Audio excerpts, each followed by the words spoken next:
Eso es Nonsense en Radio AMLO. ¿Qué pasó, raza? Buenas tardes. English, motherfucker, do you speak it? Nonsense. Are you fucking insane?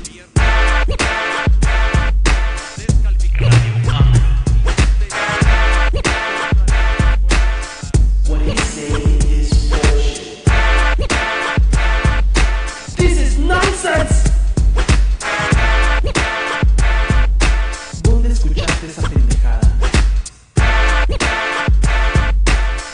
Nonsense. You lie! Nonsense. You're a smart motherfucker, that's right. Shame on you! Nonsense. Don't waste my motherfucking time! Stop it! What the fuck is wrong with this guy, man? Shut the fuck up! ¿Eso sale en Radio AMLO? English, motherfucker, do you speak it? I gotta stop doing that shit. What the fuck?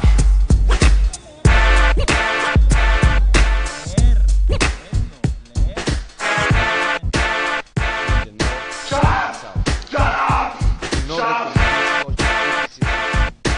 English, motherfucker, do you speak it? Bienvenido a Nonsense. Comenzamos. Radio AMLO. Be able to build and boost a policy of comprehensive development on the territory, where the investment in infrastructure may be the trigger of a buoyant domestic market that complements our exporting sector.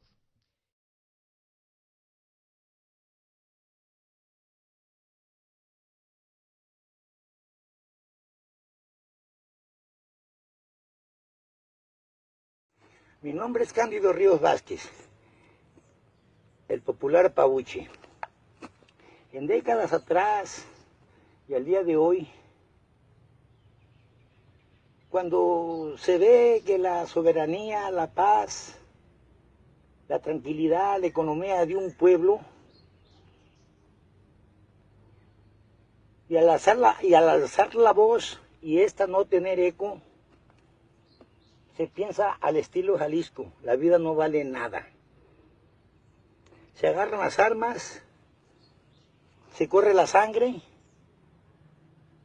y en muchas de las veces existe el éxito.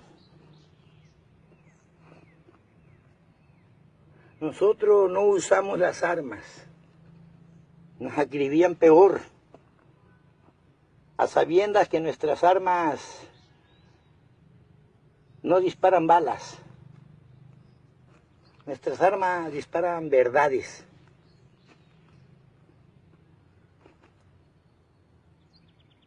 Verdades que me ha costado los hospedajes de el Zamora, el Allende, el Perote y el Villaldama. Con los delitos de hablar con la verdad. Siempre luchando por lo robado, lo empeñado y lo vendido de mi pueblo.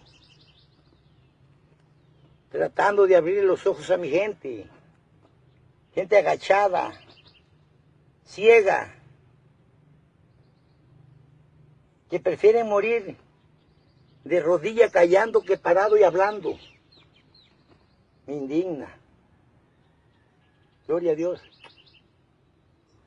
Que por naturaleza soy un redentor. no me acobijo de grupos antorchistas, ni de asociaciones civiles, ni de ser mustia a la sociedad, con el afán de buscar una honra, una gloria, un triunfo, unos honores. No, gloria a Dios, no. Detesto las religiones. Creo en mi Dios Todopoderoso. Nadie me paga por hacer esto. Por naturaleza soy un periodista. Después de ser trailero 16 años. Cuando escribo tengo mis errores. Pero no de lo que escribo, sino en falta de ortografía, puntos y coma. Pero lo importante es que no existen falta ni punto ni coma que quitar. Todo es fundamental. Todo está conectado con la lengua y la mente. Pues... El otro creo que fue más para allá. Y el otro señor quedó acá atrás.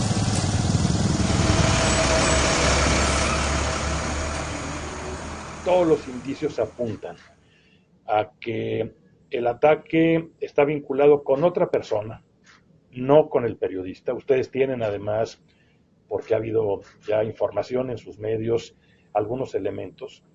Todos los indicios apuntan a que se trató de un ataque contra otra persona y contra los escoltas de esa persona, quienes auxiliaban a esa persona. Me parece que es importante esperar a que concluyan las investigaciones. Había un sistema de protección, si no me equivoco, con 6 cámaras, con chapas de seguridad. Había también un botón de asistencia, un botón de pánico. Y todo esto estaba vinculado con el riesgo del periodista. Creo que a reserva de esperar a que tengamos la confirmación de la información en las investigaciones, el evento de ayer tiene que ver con otro riesgo, tiene que ver con otra situación, tiene que ver con pues otras personas. Fueron atacadas, un grupo de personas perdió la vida, además del periodista, una persona, una de sus escoltas, y la otra escolta está también, por la información que nos ha dado el fiscal, en una situación de gravedad.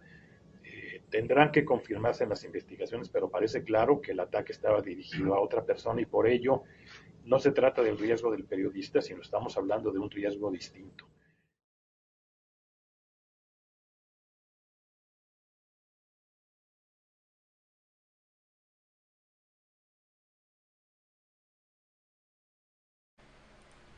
Pues buenas tardes, bienvenidos a Nonsense en Radio AMLO, les habla Víctor Candelas, el abogado del diablo. Hoy es sábado 26 de agosto del 2017 y pues llegamos con esta noticia, ¿no? Otra vez durante esta semana pues asesinaron a otro periodista acá en México, algo que ya es común, pero pues que nos tiene que seguir causando indignación, ¿no? Esta vez le tocó a un periodista allá en Veracruz, a otro periodista allá en Veracruz, habría que decir, porque pues han sido varios los que han muerto allá. En este caso fue a este personaje que lo conocían como el Pabuche, le decían el Pabuche, o como decía él, el Pabuchi, y su nombre era Cándido Ríos Vázquez. Fue asesinado junto con otras 2 personas la tarde de ayer, que como ya escucharon, pues eran sus escoltas porque tenía protección. Pero dicen que no era contra él. ¿Por qué? O sea, porque esa es la forma en que les gusta tapar, ¿no? No, lo mataron por error, así que buscando una forma de cerrar la investigación. Les pido una disculpa, no me presenté bien, Víctor Candelas, y me acompaña la compañera Georgina Moreno. Georgina Moreno. Hola, Víctor. No, pues entiendo que estamos consternados, ¿no? Con la nueva muerte de un periodista local en un pueblito en las llanuras de Veracruz, ¿no? No muy lejos de Papantla, en esa zona donde seguramente es difícil ya tener un oficio de periodista, pero además es aún más difícil con el tema de la falta de seguridad para los informadores. Exactamente, del municipio de Hueyapan de Ocampo, Veracruz, exactamente en la comunidad de Juan Díaz Covarrubias fue donde él habitaba. Y qué curioso, ¿no? O sea, que él a esto se dedicaba, él mismo lo dice, él no cobraba, simplemente quería informar, fue trailero durante 16 años y al parecer estaba descubriendo muchas cloacas y se la pasaba informando sobre esto. Había recibido amenazas, le dijeron, te voy a matar, pinche reportero. Eso es lo que le habían dicho y al parecer le cumplieron, pero ahora pues las investigaciones parecen arrojar que no era contra él, era contra alguien más, lo cual a mí me hace pensar, es lo que decía Georgina, que lo único que quieren hacer es desviar la atención y cerrar el caso, ¿no? Porque si no era contra él, o sea, ya caso cerrado básicamente, aunque tengan que investigar quién lo hizo y todo eso, o sea, no se le da la gravedad de otro asesinato contra un periodista, sino que simplemente fue un homicidio de un civil, vamos a decirlo así. O sea, no es parte de la violencia contra los periodistas, es lo que nos están tratando de decir. ¿Por qué? Pues porque ya están quemadísimos, ¿no? Aquí en México, al respecto, Georgina. Sí, sobre todo es para no seguir líneas de investigación sobre las cosas que estaba denunciando este periodista, ¿no? Porque seguramente estaba tocando intereses de los caciques locales, porque son zonas obviamente aisladas, en donde el poder político, el poder económico está controlado por los mismos y son caciques, se sabe, se conoce muy bien. Todos aquellos que hemos vivido en la provincia sabemos cómo funciona. Bueno, también es una forma de caciquismo el poder federal, pero en estos lugares se encuentran aún más desprotegidos, ¿no? Porque quien ostenta el poder es capaz de acallar a quien haga o tenga una voz crítica con respecto a los hechos que suceden cotidianamente, ¿no? Así es. ¿Y cómo los hace ver esto, no? Porque estoy viendo que el subsecretario de Derechos Humanos que vimos ahorita, Roberto Campa Cifrián, decía, es que sí lo teníamos vigilado, o sea, sí tenía escoltas. Dice que había cámaras de vigilancia en su casa, chapas de seguridad, había un botón de pánico en su casa. Entonces dice que no había fundamentos para que lo asesinaran, pero que todos van a investigar. Todos van a investigar. La protección fue... Claro, ¿cómo no van a haber fundamentos si ya tenía esta protección, no? Exactamente. Y dice él, la protección fue recibida por las denuncias públicas y periodísticas en contra del exalcalde Gaspar Gómez Jiménez, quien lo amenazó de muerte en diversas ocasiones por los señalamientos que Ríos Vázquez hacía en este medio. Menciona Diario Acayucan en un boletín emitido el día del asesinato. Entonces claro, ahí lo tienen. ¿Cómo va a decir él que no fue un asesinato así? O sea, no puede sin tener la información ya lista. O sea, todavía lo dice, falta hacer investigaciones, pero creemos que no lo querían matar a él, iban a matar a alguien más. Y lo matan junto con los escoltas. Sí. O sea, ¿cómo es eso creíble? ¿Y en qué país estamos viviendo donde la policía te dice... O sea, ha pasado muchas veces, ¿no? Por un lado, te quieren hacer creer que si mataron a alguien es porque andaba en malos pasos, ¿no? Recordemos el sexenio panista, donde toda aquella persona que desaparecía o que era asesinada tenía nexos con el narcotráfico sí o sí. No importara quién fuera y cómo haya sido su muerte o su desaparición, de seguro andaba en el crimen organizado y por eso está desaparecido. Lo cual... les daba, como quien dice, luz verde a no investigar, a simplemente archivar estas situaciones, ¿no? Claro, porque andaban en malos pasos y eso automáticamente, digamos, los hacía culpables y de una vez, digamos, la culpabilidad estaba mostrada por su propia muerte. Entonces, ves que en estos casos estamos frente a una falta de voluntad política de la autoridad para investigar, porque no puede decir... ¿Cómo puede asegurar que querían matar a otros si este hombre estaba amenazado, si además ya tenía protección, tenía 2 guardaespaldas, tenía botones de seguridad y cámaras en su casa, botones de pánico? Entonces, obviamente que su actividad periodística tiene algo que ver pero desde luego, porque finalmente los asesinos se arriesgaron a matarlo teniendo 2 guardaespaldas. Es decir, no se pueden equivocar. O sea, Exactamente. tendrían que mostrarlo, tendrían que haber ya pescado a los culpables o al culpable y haber mostrado que en realidad querían matar al arzobispo Posadas de Guadalajara, ¿no? Claro, en su momento, ¿no? O sea, Ujú. cada vez que hay una historia así, y qué bueno que llamas la atención de otros casos, ¿no? Porque hay momentos donde sucede un asesinato que es tan escandaloso, donde la investigación se abre rapidísimo y capturan a las personas, lo hemos visto. Lo vimos, por ejemplo, la semana pasada en España, lo vimos en los ataques terroristas, incluso en Boston, cuando sucedieron hace 2 años. O sea, situaciones donde llaman mucho la atención, en este caso hablando de terrorismo, las autoridades actúan y se resuelve la situación al instante, pero hay otras ocasiones donde simplemente el interés no existe. O sea, la relevancia no está ahí, no existe la presión de la gente y ellos no sienten la obligación de investigar y es lo que estamos viendo aquí. ¿Por qué? Porque antes de tener las pruebas, antes de tener la evidencia, los peritajes, lo que tú quieras, ya están diciendo, Eso es. lo vamos a investigar, pero a lo mejor no era él al que querían matar, era alguien más. Sí, sí, O sea, sí, sí. como si eso nos fuera a hacer sentir mejor de alguna forma o fuera a resolver, bueno, pues entonces al menos no era contra él. O sea, pero a él le tocó.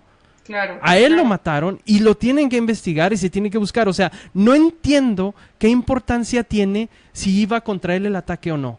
El problema es que asesinaron a una persona, en este caso periodista, que ya había sido amenazada, que traía escoltas y ellos dicen, no, es que no iba para él. Ujú, O sea, ¿qué ujú. mierda tienen en la cabeza? Sí, no, claro. Por favor. Es obvio, porque obviamente si tuviéramos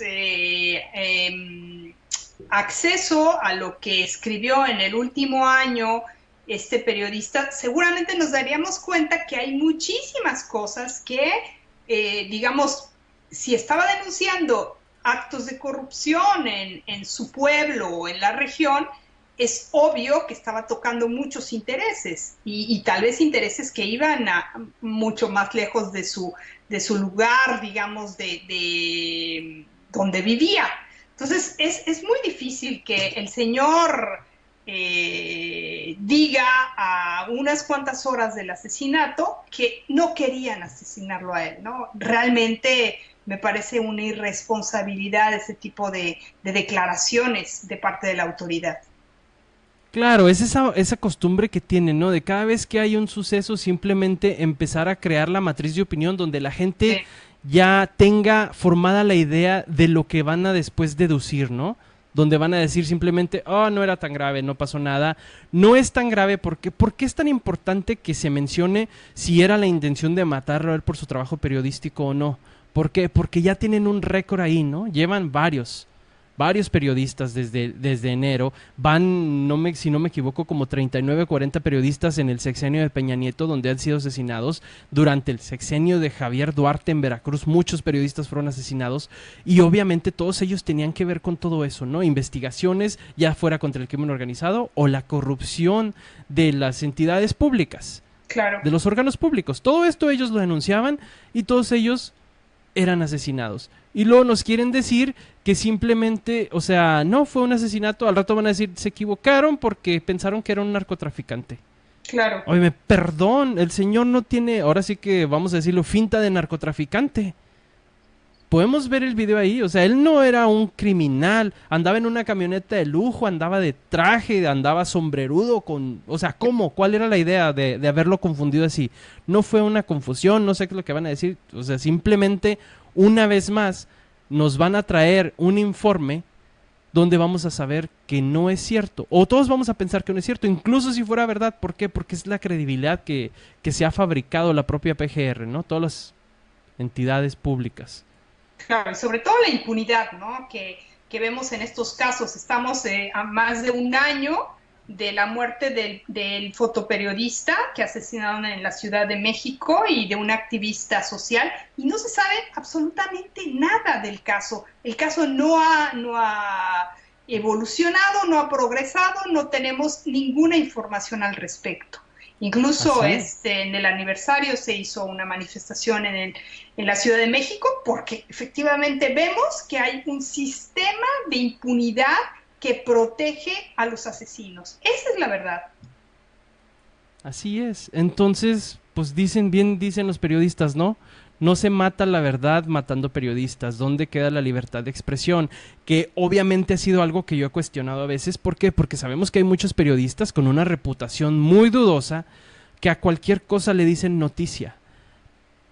Pero están vivos. Y todas aquellas personas que se dedican a asegurarse de que se comparta la verdad son desaparecidos y son asesinados. Mm.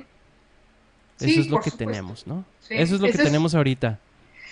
Sí, es terrible, ¿eh? Terrible porque Ujú. finalmente nos damos cuenta que el sistema de impunidad sigue campeando a sus anchas.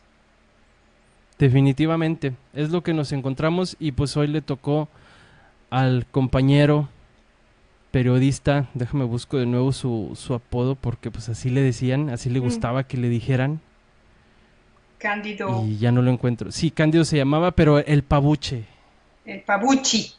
el Pabuchi decía él. ¿Quién sabe qué significa, no? El Pabuchi. Bueno, en No fin. tengo idea, no tengo idea la verdad de lo que signifique, pero bueno, pues eso es lo que tenemos y nos dice, o sea, qué es lo que está pasando, ¿no? ¿Qué está pasando en México? ¿Cómo nos está yendo? Terrible. ¿Cómo le ¿eh? está yendo a Peña Nieto, Georgina? Pues ¿Cómo ves? Pues yo creo que está siendo visto con lupa por la opinión pública nacional. O sea, él sigue teniendo grados de aceptación bajísimos, Víctor. Así es, yo pienso que así se van a mantener durante mucho tiempo, ¿no? O al menos de aquí a que termine su mandato. Sí. O sea, eso ya no va a cambiar. La aceptación va a ser nula a favor de Peña Nieto, pero pues, o sea, eso no importa porque sabemos que él fabrica, ¿no? Su propia aceptación. Pero la verdad es otra. Por O sea, supuesto. sabemos que la fabrica, ¿por qué? Porque hace unas semanas les comentamos aquí que Enrique Peña Nieto se ha gastado 49,000 millones de pesos en publicidad. En hacerle ver a la gente que estamos bien cuando no estamos bien. Claro. Y aquí tengo, por ejemplo, una imagen de Sin embargo, donde estamos viendo que los 50 municipios más violentos de 2016 ahora lo son aún más, dice allí. Ujú. ¿Ok? Estos municipios concentraron el 42% de las carpetas de investigación por homicidios dolosos en 2016. De estos 50 municipios, se concentra casi la mitad de los homicidios dolosos de todo un año. Un año después del anuncio de enfocarse en esos municipios, la cifra de carpetas de investigación por homicidio aumentó a 6,113. Los recursos del programa de fortalecimiento para la seguridad pasaron de 1,928 millones en el 2016 a 1,575 millones de pesos en el 2017. El Programa Nacional para la Prevención Social de la Violencia y la Delincuencia contó con 2,015,311,756 pesos en el 2016 antes de quedar sin recursos en el 2017. O sea, en el 2017 ya no se le entregó dinero a digamos, el Programa Nacional de Prevención Social de la Violencia y Delincuencia. Ujú. O sea, no les Claro. dan dineros para investigar. Sí. No se hace nada al respecto. Para eso no hay dinero, Víctor. Para eso no hay ¿No? dinero. Para lo que sí hay dinero es para gastarse, ¿cuántos millones en las elecciones? Miles de millones. Miles de millones, 25,000 millones de pesos para las próximas elecciones del 2018. ¿Cómo que 25,000 millones, Georgina? No me asustes. 25,000. Yo vi que les daban casi 7,000 millones a los partidos, pero ¿de dónde sacas 25,000 millones? Cuéntame, a ver. Sí, es el total del dinero que se ha entregado para toda, digamos, la organización de la elección del 2018. Más de 18,000 millones van a ser para gastos operativos, es decir, para toda la operación del INE, el INE, más de 18,000 millones de los 25,000 millones van a ser para gastos operativos, para los funcionarios de casilla, para todo lo que se refiere a la organización de la elección del 2018. Y A ver. Entonces, espérame, a los partidos adelante. políticos les van a entregar 6,788 millones de pesos. 6,788 millones de pesos. Exactamente. Eso es nada más para los partidos. Eso es nada Pero- más para los partidos. ¿Eso incluye los gastos de operación nada más o incluye también la elección ya? No. Eso incluye para que los partidos lo gasten en lo que quieran para hacerse promoción.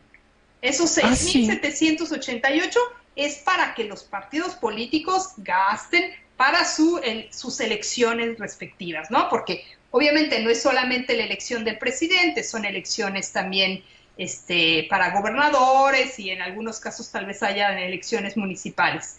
Pero claro, la madre de todas las elecciones es la elección presidencial. Bueno, para los partidos políticos, para que lleven a cabo sus campañas, son 6,788 millones. Pero para que el INE organice esas elecciones son más de 18,000 millones de pesos. Víctor, es una grosería. Oye, espérame, en el 2015 el INE recibió 16,000 millones de pesos, aproximadamente 16 mil millones de pesos, y eso incluía también el dinero a partidos, que esa vez fue de 4,300 millones de pesos. Ujú. Entonces ellos se quedaban básicamente como con 12,000 millones de pesos para su operación y todo eso, y ahora subieron 6,000 millones de pesos. Claro. Así, de buenas a primeras. Sí, de buenas a primeras, tuvieron más de 18,000, es decir, si en el 2015 tenían 12,000, pues han tenido 6,000 millones más de buenas a primeras para solventar los gastos de operación que debe utilizar el INE en la organización de la elección del 2018. Me parece un exceso, pero realmente imperdonable. Es una grosería hablar de un gasto electoral tan elevado cuando vemos que hay tantas carencias y cómo se le recortó el gasto en educación, en salud pública al país. Así es, siento que se están desquitando porque no los dejaron construir sus torres, ¿no? Pareciera.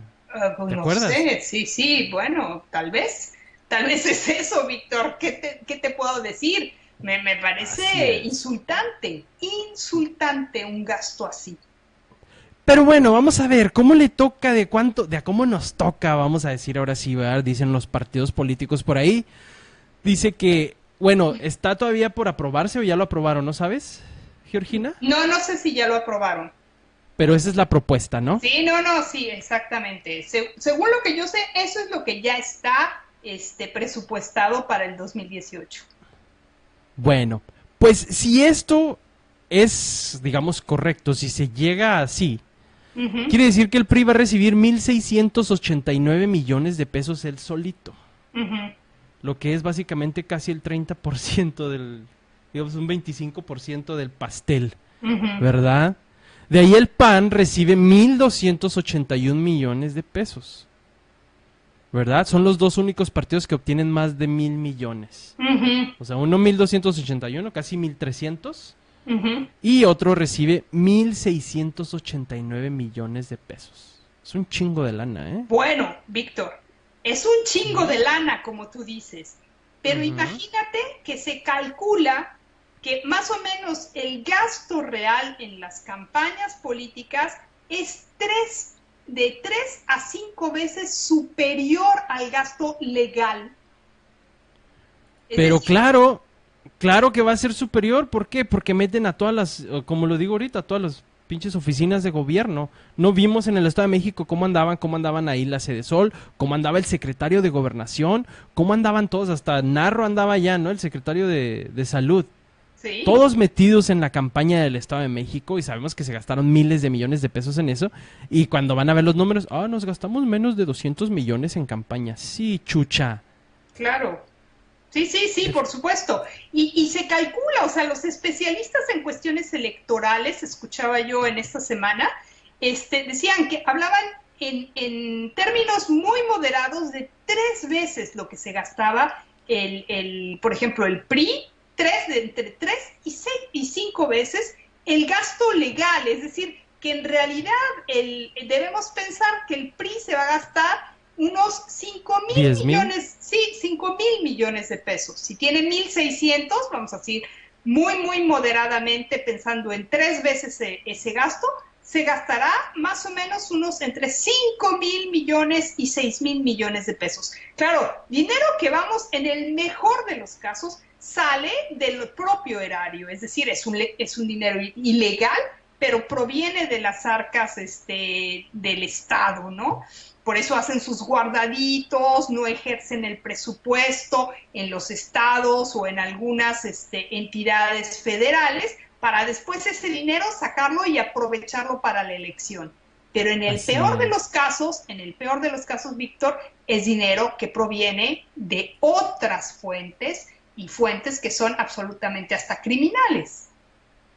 Definitivamente. Y bueno, pues, o sea, está eso, ¿no? A lo mejor hay mucho dinero que no es ilegal en sí porque viene de las arcas del gobierno, pero es obtenido de manera ilegal, ¿verdad, sí, Javier es Duarte? Ilegal. Digo... Sí, claro que es ilegal, por supuesto, estoy totalmente de acuerdo contigo, pero digamos que eso no implica que están comprometiéndose o con el crimen organizado o con empresarios, como ha sucedido, como recuerda, sucedió en el Pemex Gate, que es a través de dinero público, se lo hicieron transitar a través del sindicato y ahí recuperaron el dinero. Y en aquellas épocas, ahora lo vemos así como, wow, qué épocas de austeridad, fueron 1,000 millones el Pemex Gate, ¿no?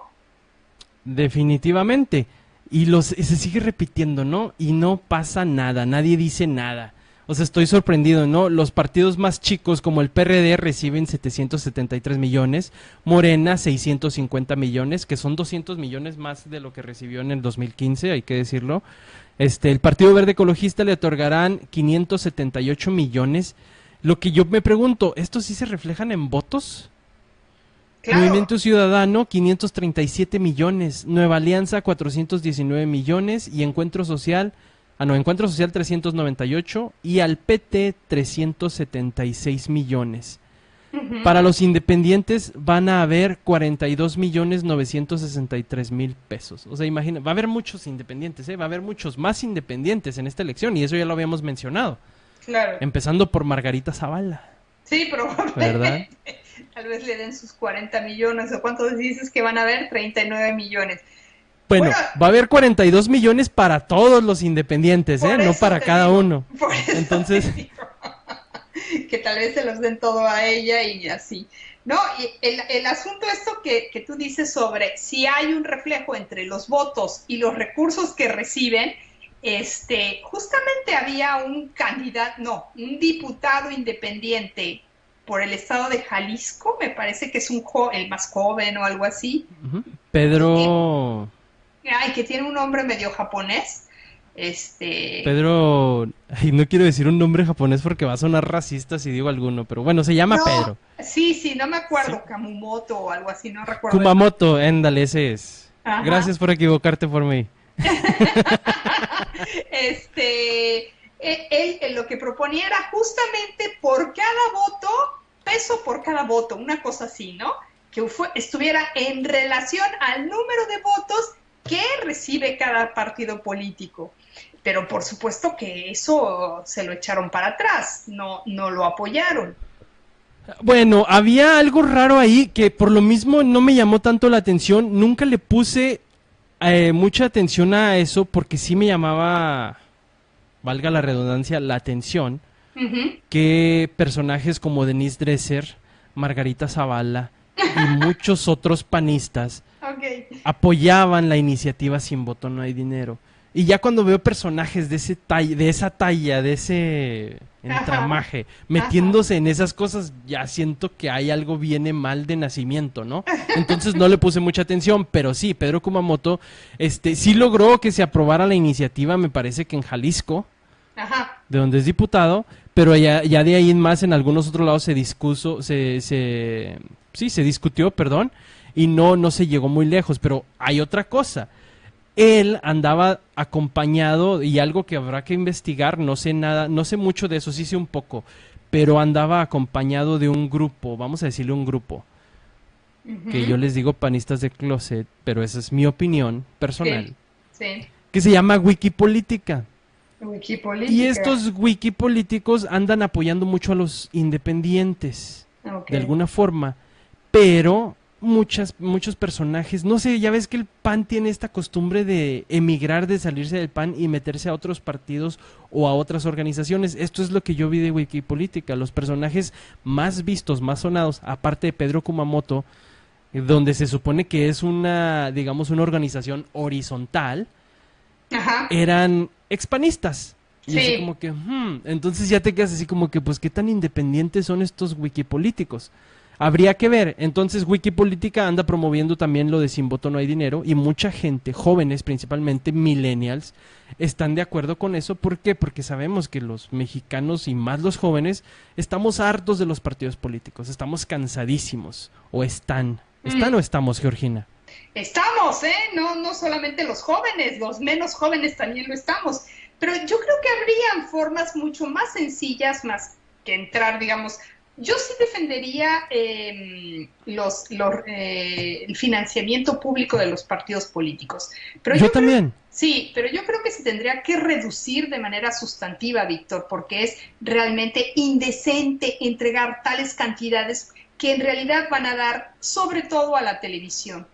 Entonces, si el problema fundamental es que la televisión es carísima para hacer campañas políticas y que son en realidad los que se benefician, yo creo que Televisa, gracias a las campañas políticas, no se ha venido abajo, no han cerrado, no han caído en quiebra, porque las campañas políticas cada 3 años los refinancian, ¿no? Los recapitalizan. Yo creo que tendría que hacerse eso justamente, prohibir todo anuncio político por la televisión y por la radio. Y a partir de eso, los costos de las campañas políticas se vendrían abajo. Serían mucho más barato y obligaría a que la gente no sea la más vista porque pasa en la televisión o en la radio la que tenga más votos, sino la que haga un trabajo más sobre terreno y que la gente conozca por lo que haya hecho en términos políticos, ¿no? O por sus propuestas, Víctor. Porque Claro, estoy finalmente, totalmente de acuerdo. claro, o sea, es obvio que se tienen que crear otras estrategias cuando no tienes acceso a la televisión, ¿no? Y por supuesto que nos encontraríamos con una cantidad de entrevistas que obviamente serían pagadas bajo el abrigo, como dicen en Francia, así que bajo la mesa, pero si obviamente la autoridad electoral podría tener un control mayor de ese tipo de entrevistas o de ese tipo de cosas, si no hay campañas electorales en la televisión, si no tienen acceso, si está prohibido anunciar. ¿Y te imaginas? La televisión se descontaminaría muchísimo y las campañas políticas se descontaminarían aún más. Y además, Los noticieros. claro, los noticieros servirían para hacer propaganda política, porque todo el tiempo tú verías que entrevistan a los candidatos de la mafia. A los del favoritos. poder. Sí, por supuesto, ¿no? A los favoritos de quienes tienen la lana, ¿no? Pero bueno, eso sucede de todas maneras, eso sucede hoy en día, pero si encima nos quitamos y se le quita a la población ese horror que son las campañas publicitarias en la televisión, podría como crear un ambiente un poco más propicio a la discusión de programas, de ideas, y no solamente la invasión de spots políticos, ¿no? Que duran nada y que dicen puras tonterías. Además, si tú ves el contenido de esos spots, de esa publicidad, Víctor, es realmente para vomitarse.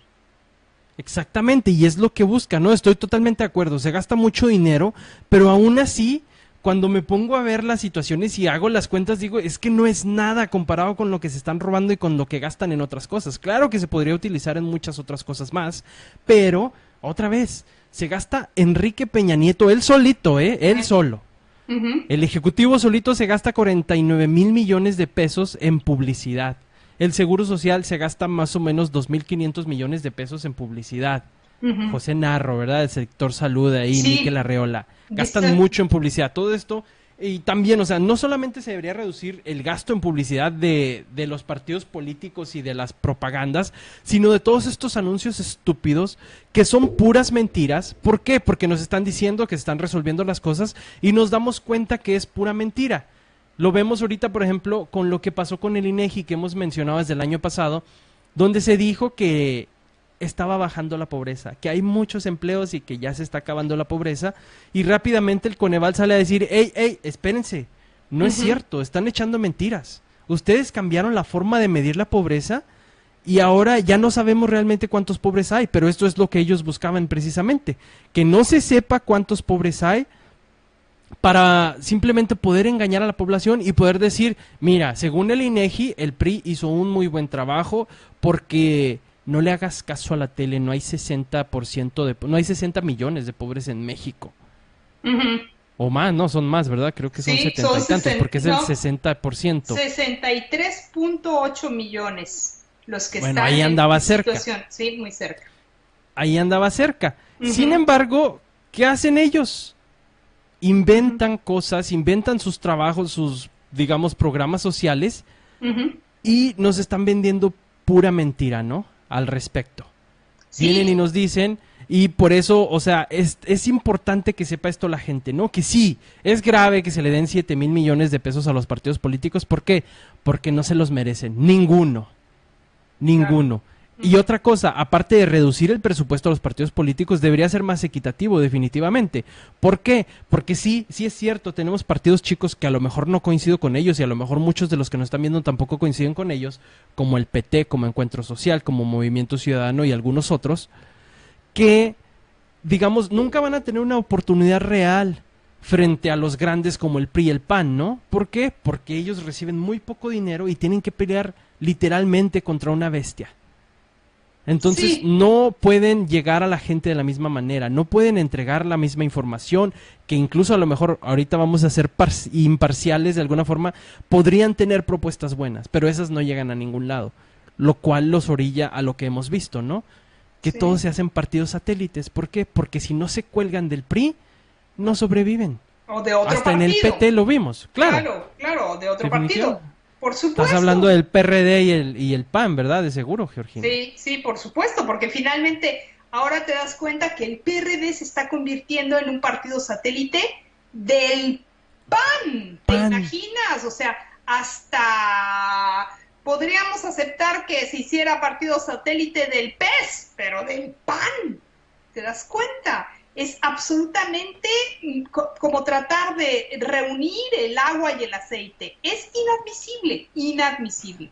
Pero eso es a lo que lo reducen, porque finalmente para lo que también sirven esos pequeños partidos, Víctor, es para jugar con pequeños porcentajes del electorado y decir, ay, no, ganó el PRI, porque ves lo que sucedió en el Estado de México. Si el PRI si contamos los votos por el PRI, pierde la elección frente a Delfina Gómez.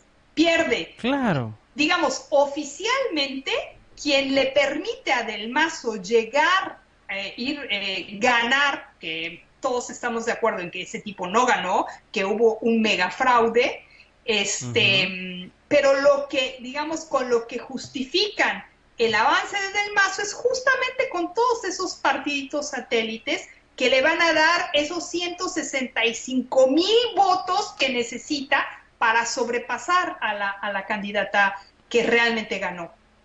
Y que un candidato en un país, o en un estado, perdón, donde hay 16 millones de habitantes, ganen por una diferencia de 160,000 votos. Y que sea válido, o sea, no que quisiera que se meta la segunda vuelta en este momento, pero sí se tiene que discutir en términos de gente honesta, no de los que la están proponiendo ahorita. Pero, óyeme, sí, si tú ganas con 160,000 votos, supuestamente ganas. O sea, ¿qué Pero no. legitimidad tienes? Claro, Víctor, pero además no es legal porque sobrepasa el número de votos nulos, sobrepasa la diferencia entre los dos candidatos. Y eso legalmente sería suficiente para repetir la elección o para hacer un conteo de la mayoría de los votos. Pero eso sería ya suficiente, una causalidad suficiente para anular la elección y que se repita. Esa fue exactamente la queja que puso Morena cuando puso los recursos de revisión, los juicios de inconformidad, era por la nulidad de los votos. Había muchos votos nulos, aparte de muchas otras irregularidades, que al final ya aceptaron que se van a abrir 500 casillas. Sí. Y mucha gente celebró y sí se sienten contentos porque dicen, se van a revisar 500 casillas, va a haber un recuento. Pero... Espérate, ¿cuáles 500 casillas? Sí. ¿Las donde están seguros que no pasó nada? Sí. Pero eran además... 18,000 casillas. Claro. Eran 18,000, vamos a revisar 500 casillas y ¿crees que va a haber algo ahí que cambie la decisión que ya tomaron? Que ya le entregaron el certificado a él donde ya se comprueba que él es el gobernador, el ganador. Sí, por supuesto que no. Por supuesto que no va.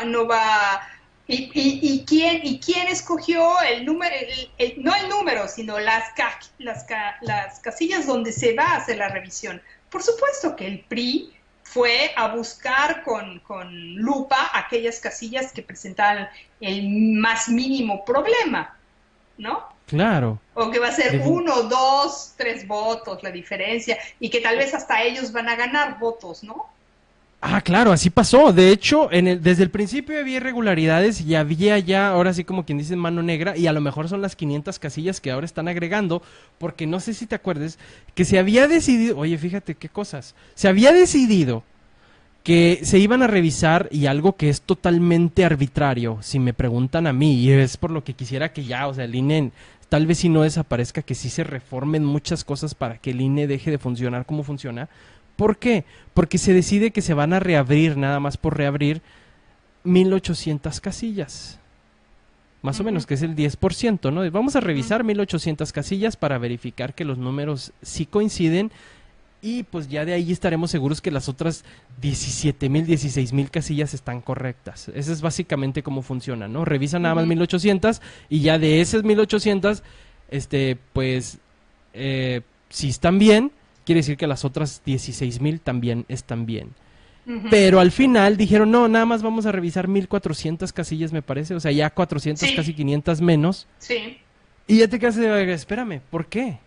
Porque si ya habías dicho un número, lo cambias a última hora y se aferraron a eso y así se quedaron. Entonces ahorita ya encontraron casillas donde sienten que no va a haber irregularidades, otra vez es mi opinión, y van a abrirlas, ¿no? Para asegurarle al partido Morena, en este caso, que Delfina Gómez no ganó. ¿O tú qué crees, Georgina? Sí, por supuesto, o sea, la verdad es que los priistas son especialistas en fraude electoral. O sea, y si ya dejaste en sus manos los paquetes electorales, bueno, pues ya hicieron alquimia electoral, como se llamaba en la buena época, ¿no? Ya hicieron alquimia, ya rasuraron las casillas que se necesita, que se van a revisar, ya están preparadas prácticamente. Entonces, pues obviamente, ¿quién va a creer los resultados de su reconteo en esas 500 casillas? Nadie. Pues sí, nadie les va a creer. O sea, no pasa nada. ¿Por qué? Porque pues estamos viendo, ¿no? Todas las irregularidades que hubo en el INE, los robos de casillas, la violencia, golpes a personas, gente que andaba por ahí vigilando las casillas, tomando números, todo eso, irregularidades que se marcaron y que dicen ellos, no, todo está bien, todo está tranquilo, no pasa nada. Aquí no pasa nada, váyanse. Casi como ahorita que están diciendo del asesinato del periodista, ¿no? Simplemente así que, no, pero no era para él, no se preocupen. O sea, ¿qué? Claro, o ¿De por qué me ejemplo, estás hablando? Claro, Víctor, que te quedas así asombrado, ¿no? De las cosas con que salen en ese sentido, ¿no? Después de que todo lo que se vio de Monex y demás en la elección del 2012 y que nadie fue castigado por esos hechos, ¿verdad? Sin embargo, anunciaron que va a haber una multa por las elecciones del 2012 contra el PRD, el PT y el Movimiento Ciudadano por 81 millones, un poco más de 81 millones de pesos. Y eso es por haberse excedido, ¿no? En los gastos de campaña. Exactamente, por haberse excedido en gastos de campaña. Cuando vimos de qué manera se excedió el PRI, porque además, ¿sabes qué? Este nuevo PRI es el PRI sin ningún complejo. Es un PRI de un cinismo, pero asombroso. Asombroso cuando están gobernadores del PRI procesados, 6 gobernadores procesados por corrupción, y el tipejo ese que es el secretario general del PRI que sale diciendo que en el PRI no hay corrupción. Porque la prueba de que no hay corrupción es que hay 6 gobernadores o 5 gobernadores que están siendo procesados. O que no salen manchados, ¿no? No salen claro, manchados de la corrupción. Como no, lo dice Ochoa Reza. Ese mero. Esa es la prueba de que no hay corrupción, ¿ven? Están siendo procesados, o sea, el asunto es que la corrupción salía de tal manera, brotaba por todos lados, que no tuvieron más que empezar a entregar las cabezas de alguno, que en realidad es Javidú, el único que está realmente siendo así perseguido, ¿no? Para entregarle a la opinión pública un poco de carnita, ¿no? Para que se sacie la necesidad de justicia. Pero eso no significa absolutamente nada. Sabemos muy bien que la corrupción es una corrupción generalizada y en todos los niveles. Y eso lo hace... Y ahorita más o menos explicamos por qué, ¿no? Adelante. Sí, bueno, eso, ¿no? Y eso lo hacen en todos los ámbitos del gobierno. Así es. Se va a todos lados que vamos a ver ahorita a otro personaje que se llama José Antonio Meade. Él es tu secretario de Hacienda, Georgina. Mi secretario, no, yo no, Víctor, el tuyo sí. Yo no pago impuestos allá. Déjame Yo tampoco. Yo tampoco. Bueno, sí, Bueno. El actual secretario de Hacienda, ¿no? Donde pagan los impuestos. Pero no Así es el es. único cargo que ha ocupado este señor, que se Exactamente. supone que es lo más limpio, que hay entre los simpatizantes del PRI, porque no es priista, con carné de priista. No era priista. No, es Vamos a decir simpatizante, Víctor, es simpatizante. Porque en realidad Bueno, pues- Meade es, como ustedes dicen, Meade, es la síntesis. No, yo sí le digo Meade. Meade, sí, Meade. Es la síntesis entre el PAN y el PRI. Exactamente. Bueno, pues esa es la idea, ¿no? Que están pensando que este candidato es el... Bueno, ya lo dije. Que este personaje es el candidato ideal para el 2018. ¿Por qué? Pues porque el PAN lo aprueba porque trabajó con ellos. Claro. Y el PRI lo aprueba porque está trabajando con ellos y les ha ayudado mucho, ¿no? Aparte, o sea, no es priista, por eso hace unas semanas estábamos viendo ahí que Peña Nieto impuso una orden, logró convencer a su partido de que se abrieran a candidatos externos, ¿no? Ujú. Y llega Meade, que antes de ser el secretario de Hacienda, fue el secretario de Desarrollo Social, Sí. ¿verdad? En la Sede Sol. ¿Y qué? Ujú. Pues haría un buen trabajo en la Sede Sol porque se fue a Hacienda, ¿no? O sea, también movió las cifras, maquilló las cifras. También trabajó en Sede Sol, que dicen, bueno, a lo mejor él la hace bien en Hacienda cuando tuvieron que quitar a Videgaray, y aquí se mantiene, ¿no? En la Secretaría de Hacienda, y nos hace pensar qué chingados está haciendo ahorita en Hacienda, si cuando estuvo en la Sede Sol resulta que estaba maquillando los resultados y que hasta estaban entrenando gente para que contestara las encuestas, que es lo que les decíamos ahorita. ¿Para qué? Para que cuando el INEGI llegara a hacer encuestas, la gente dijera, no, pues es que no tengo hambre, yo no soy pobre, no sé de qué me hablan. Y todo parecía muy bien. Se les entregaba algo que les decían cartilla social. Ajá. Ujú. Esta cartilla social la recibieron 9.5 millones de familias. Sí.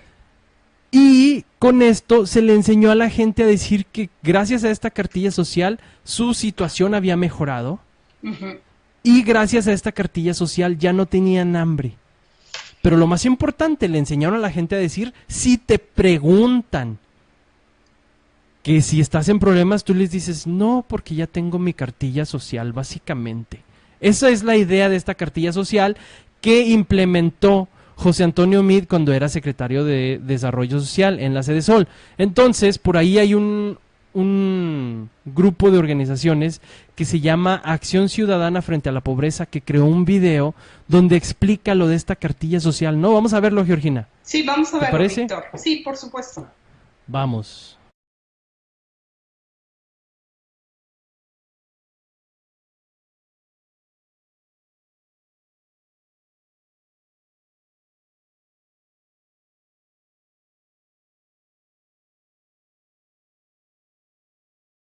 Personas beneficiadas del programa social Prospera en Coahuila están siendo aleccionadas en cómo deben responder a las encuestas sobre la pobreza que aplica la Secretaría de Desarrollo Social y el INEGI. El pasado martes se inició en Piedras Negras la entrega del apoyo económico de Prospera, correspondiente al primer bimestre de 2016. A los asistentes, en su mayoría mujeres, al primero de los 3 días dedicados para dicho proceso, se les dio indicaciones cómo deben responder a una primera encuesta que se les aplicará este viernes. Pero si de repente nosotros decimos que aún tenemos hambre,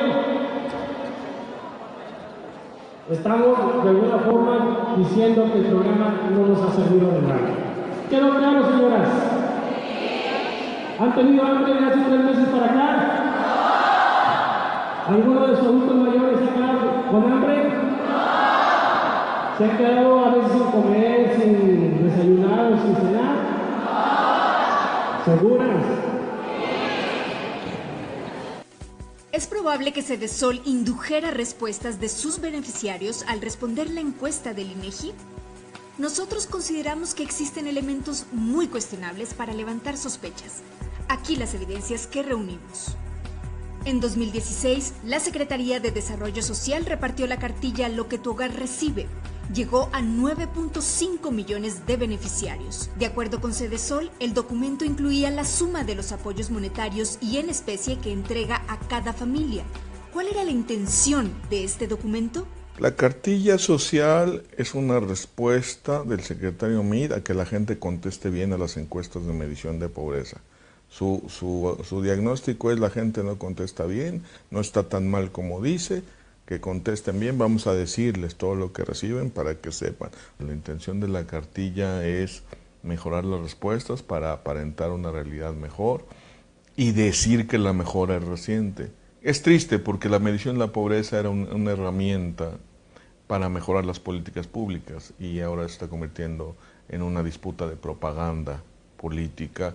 Más de 1,000 ciudadanos en situación de pobreza que recibieron su cartilla social platicaron con nosotros. Convocamos a 24 organizaciones de la sociedad civil para realizar sesiones de observación ciudadana. Se hicieron 114 sesiones en más de 90 localidades de 56 municipios en 17 entidades del país. Participaron 902 mujeres y 165 hombres. De ellos, 859 son titulares de Prospera y 131 del programa de apoyo a adultos mayores. ¿Ven cómo les digo? O sea, nosotras no tenemos que estar aquí. Ahorita que dicen de Prospera, sí estamos porque somos de la caja, pero no tenemos que contestar ninguna pregunta, nada, prohibir. La cartilla social sirve para mejorar el funcionamiento de los programas. Pues va a servir para cuando viene alguien, dice, y pregunte algo, pues eso van a contestar. Esta va a servir para cuando venga el INEGI a hacer la encuesta. Si viene aquí que vea uno que haya. Aquí, a ver, ¿quién tiene su cartilla? Sí, pues si ella tiene, ella recibe, ella no tiene. Sirve para transparentar quiénes reciben programas sociales. Sí. La pregunta de las que tienen cartilla. Entonces, ¿como para qué no sirve la cartilla? Para nada. A leerla y para que tienen que hacer unas preguntas, ahora la sacamos y aquí la tenemos. O sea que acá cuando nos dan, nadie van a entregar su cartilla social. Pues ya sabemos que no sirve para nada.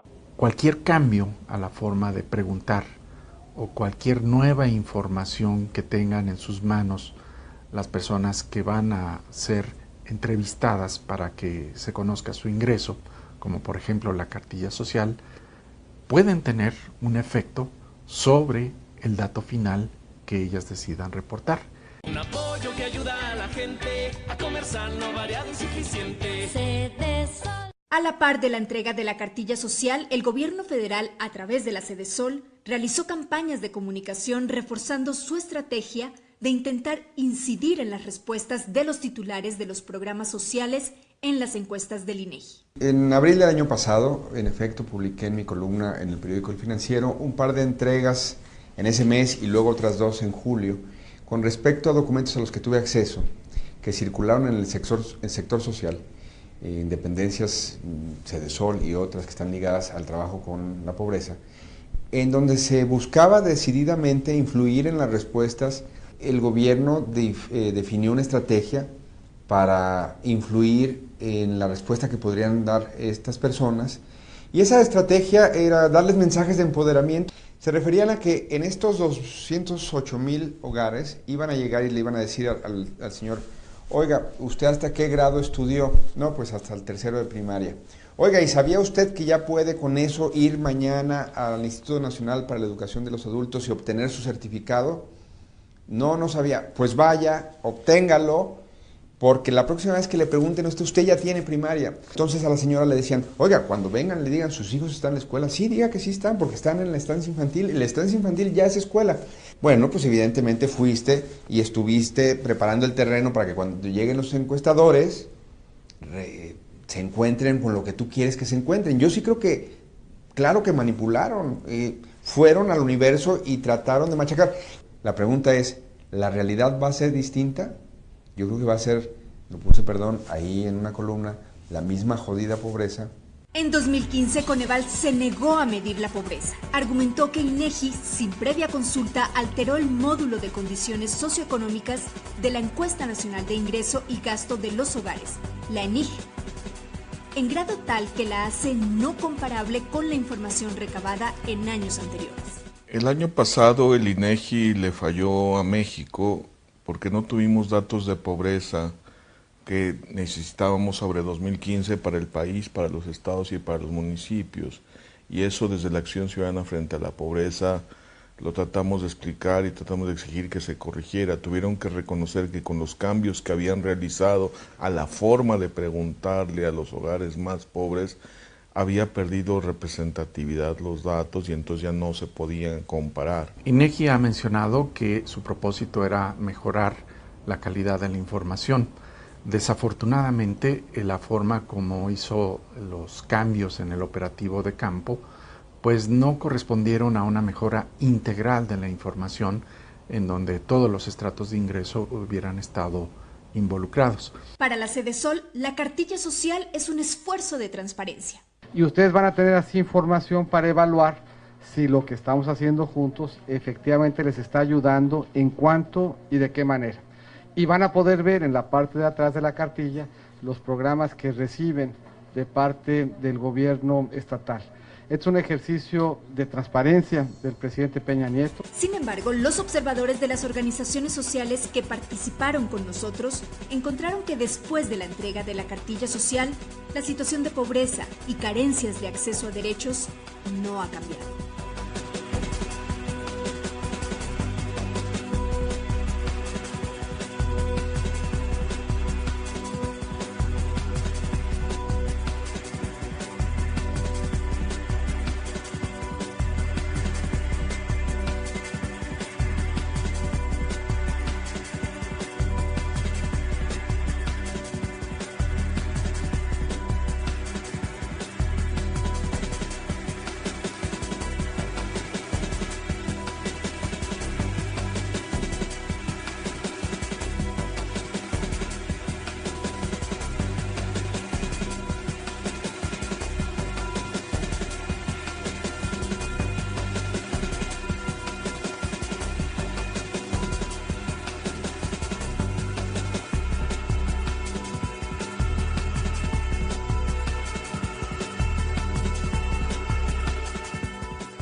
Para las organizaciones de la sociedad civil, es un intento del gobierno federal por maquillar las cifras de pobreza.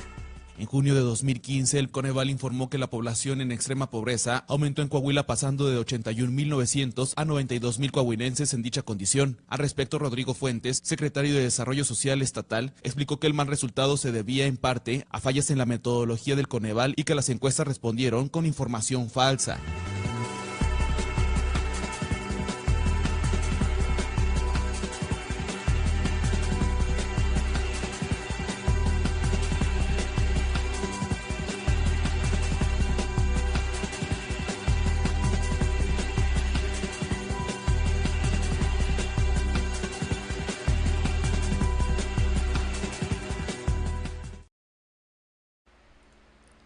Bueno, pues esta fue la investigación de la Acción Ciudadana frente a la pobreza respecto al maquillaje de cifras que ya habíamos mencionado que estaba existiendo en el INEGI desde el año pasado, ¿no?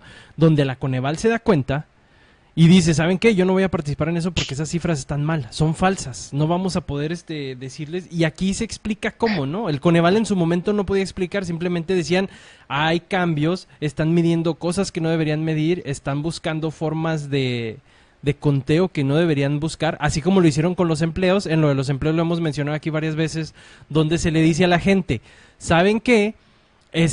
Vamos a contar, bueno, no le dicen, es lo que hacen. Vamos a contar todas las personas que entren a trabajar en dicho año, en 2016, por ejemplo. Pero el INEGI tiene que considerar a cada persona que entre a trabajar al Seguro Social registrado como un nuevo ingreso, así nada más dure en el trabajo una semana, o si dura un mes, o de esos que trabajan un día, porque hay empleos gracias a la reforma donde ahora te pueden contratar solo por un día y no hay ningún compromiso.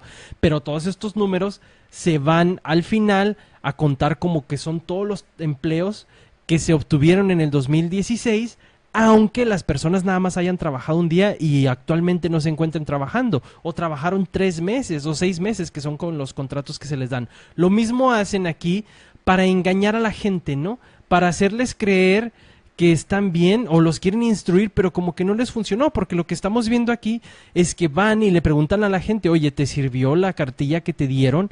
El 57% de las personas dice que recibieron esta cartilla es nada más para saber responder. Dicen, no, pues nomás nos dijeron para saber qué es lo que tenemos que responder cuando nos pregunten si estamos bien.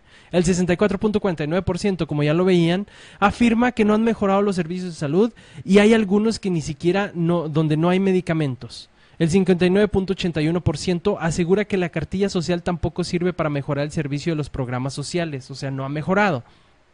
Y el 56% dijo que no ha mejorado su alimentación. Y el 64.49% declaró que tampoco sus ingresos. Quiere decir que no han mejorado las cosas. Sin embargo, el INEGI, como está cambiando, ahora ni siquiera va a preguntarle si van mejorado o no. Simplemente va a ver cuántas personas tenemos registradas aquí. Tenemos registradas a 9.5 millones de hogares para recibir la tarjeta. Quiere decir que esos automáticamente ya pueden decir, ¿saben qué? Aquí está, estas 9.5 millones de familias están recibiendo apoyo, así que ya no entran dentro del margen de pobreza.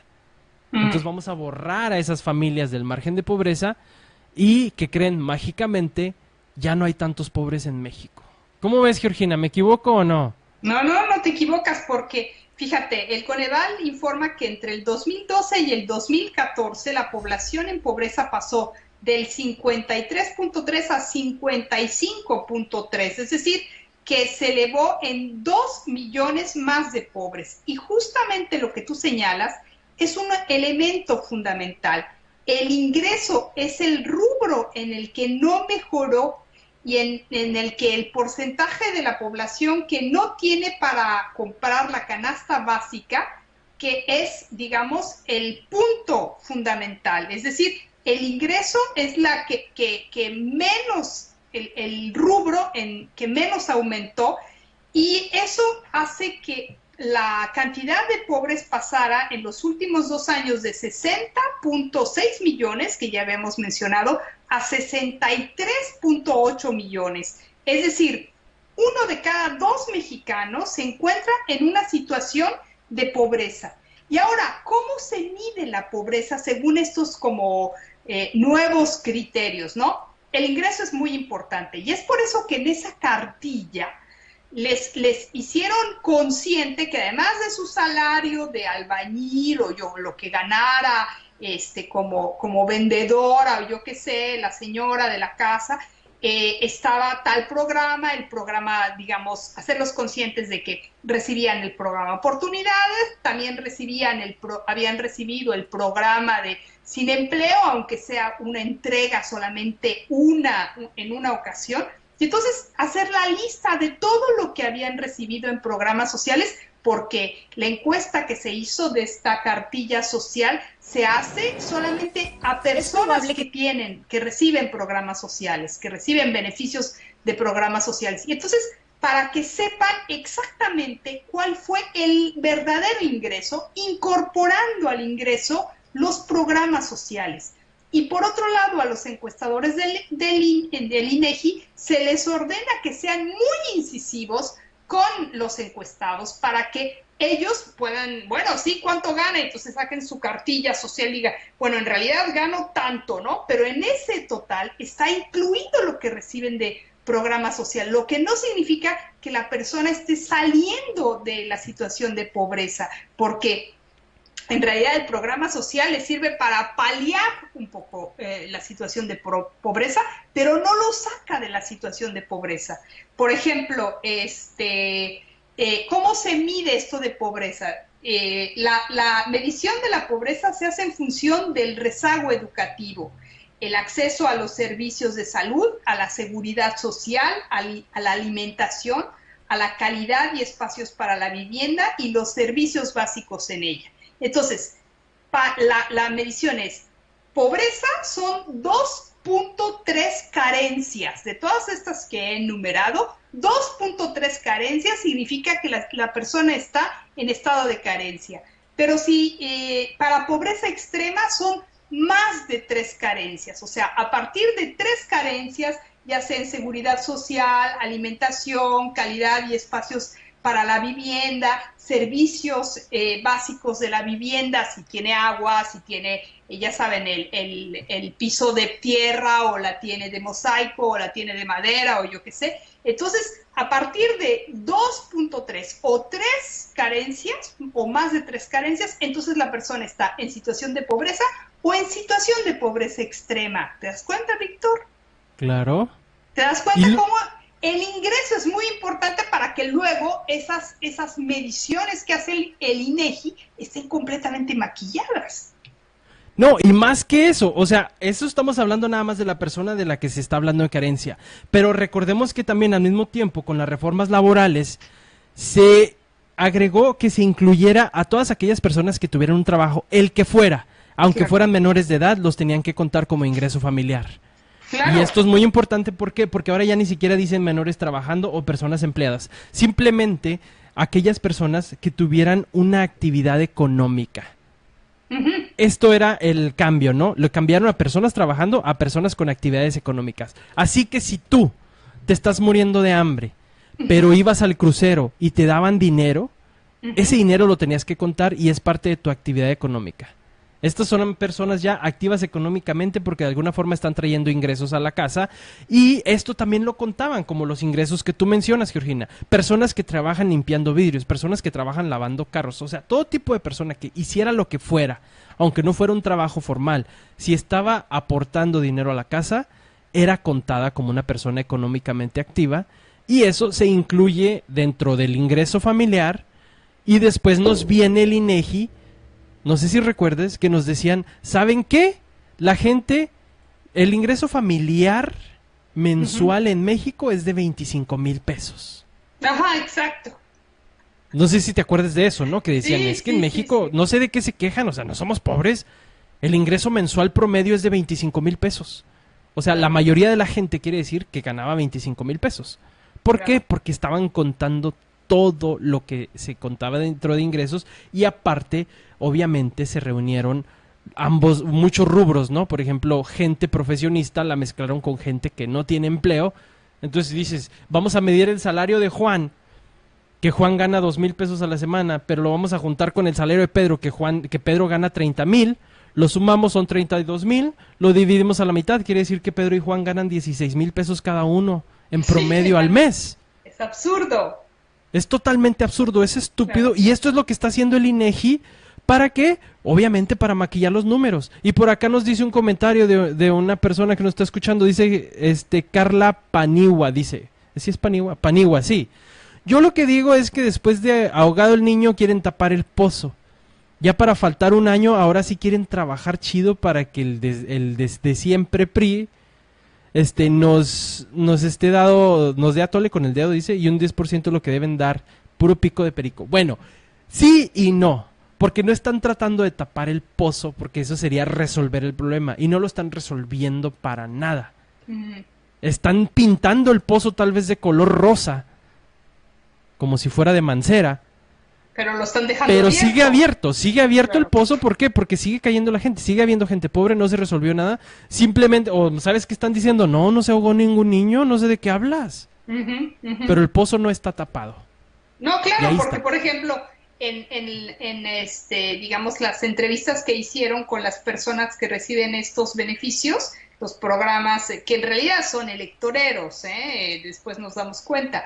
Ellos mismos dijeron que los servicios médicos no han mejorado, que los servicios en la educación, o lo que mencionaba el periodista Salvador Camarena, ¿no? Que les dice, no, pero sí, su niña va a la guardería, eso ya es que está haciendo que ya está en la escuela. Está en la escuela, exactamente, ya está recibiendo servicios educativos. Ah, bueno, entonces eso ya es ir a la escuela, ok, entonces cuando fueran a entrevistarlos los del INEGI dirían, sí, sus niños van a la escuela, sí, todos.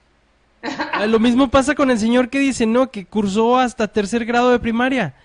Y le dicen, no, si tú ya estás en 3er grado te pueden dar tu certificado, así que tú puedes decir que terminaste la primaria. Sí. Y llegan y te entrevistan, oye, pues ya se acabó el analfabetismo porque este señor ya terminó su primaria, le dieron su certificado y ya la terminó por haber cursado hasta 3er grado. O sea, básicamente lo que están diciendo es que si sabes leer y escribir, te dan tu certificado de primaria, lo cual reduce niveles de analfabetismo. Claro, en cifras nada más, porque en realidad no reduce nada.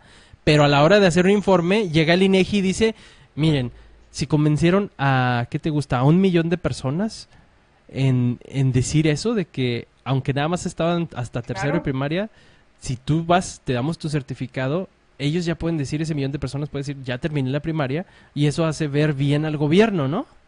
Claro, y sobre todo que, si imagínate, efectivamente 1 millón de personas modifican sus respuestas que no están,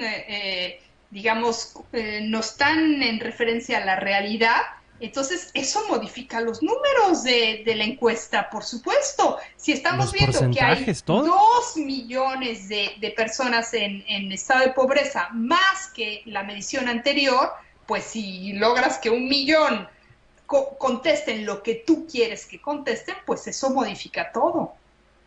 Definitivamente, y es lo que estamos viendo, ¿no? Eso es lo que pasa con el secretario Meade, que, bueno, pues es el próximo presidenciable del PRI, ¿no? Sí, probablemente Georgina. sea... Sí, probablemente sea el candidato, ¿verdad? Eso fue lo que vimos, que todo el terreno lo prepararon justamente para que se pueda presentar a las elecciones sin tener que adherir al PRI, ¿no? Porque finalmente eso sería el punto positivo, una especie de independiente que es postulado por el PRI, ¿no?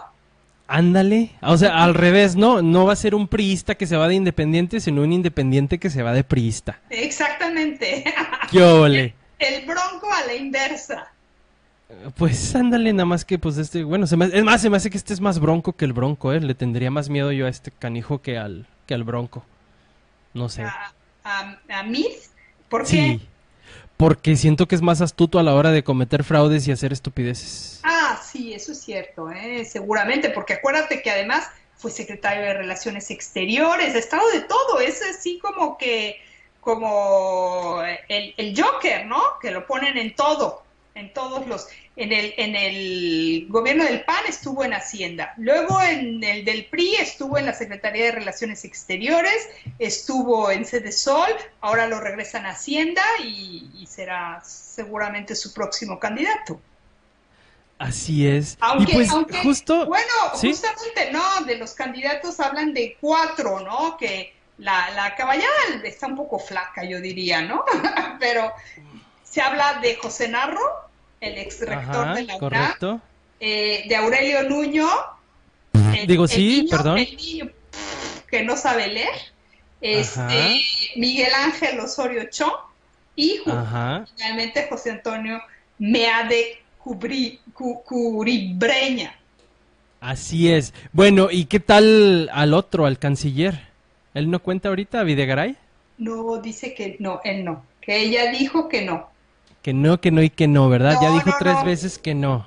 Que no. Negó al PRI 3 veces. Sí, no, bueno, eso fue lo que dijo Gamboa con respecto, después de la asamblea esta que tuvieron en el PRI. Bueno, ¿quiénes eran los candidatos? Y entonces decía, no, yo no puedo decir, y entonces los periodistas gritaban, tal, y decía, sí, ese sí, tal, se quedaba así, ¿no? Hay uno de la Madrid que decía, sí está haciendo su mejor esfuerzo, lo cual significaba que no estaba entre los tapados, ¿no?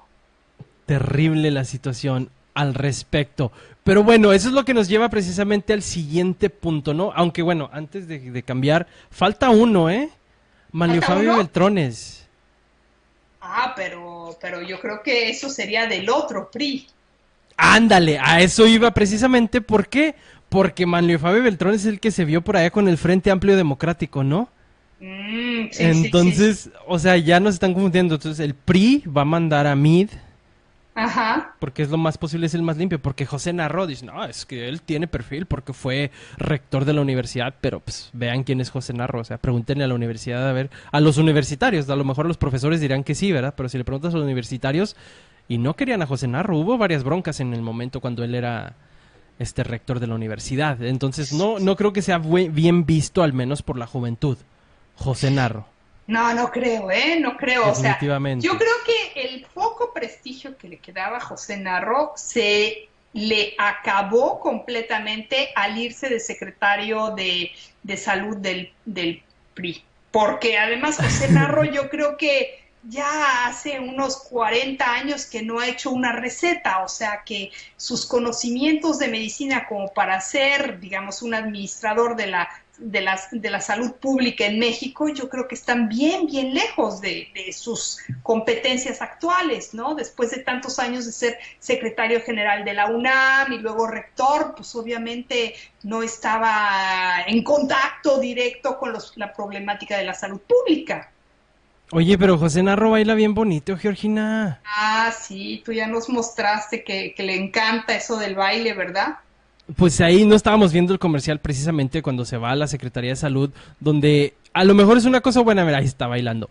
Lo que es una cosa buena lo que están haciendo, que es pues hacer que la gente esté consciente del cáncer de seno, pero nuevamente, ¿se invirtió en dar tratamientos a personas?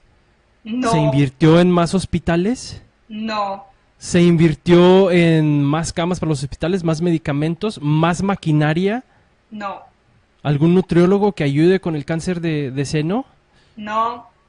Entonces, ¿en qué se invirtió? En comerciales. Claro, y ahí está. Que ese tiempo en la televisión lo hubieran utilizado para hacer programas donde se hablara directamente de cuáles eran las problemáticas y cuál es la importancia de hacer prevención, etcétera, etcétera, ¿no? No esos spots absolutamente ridículos.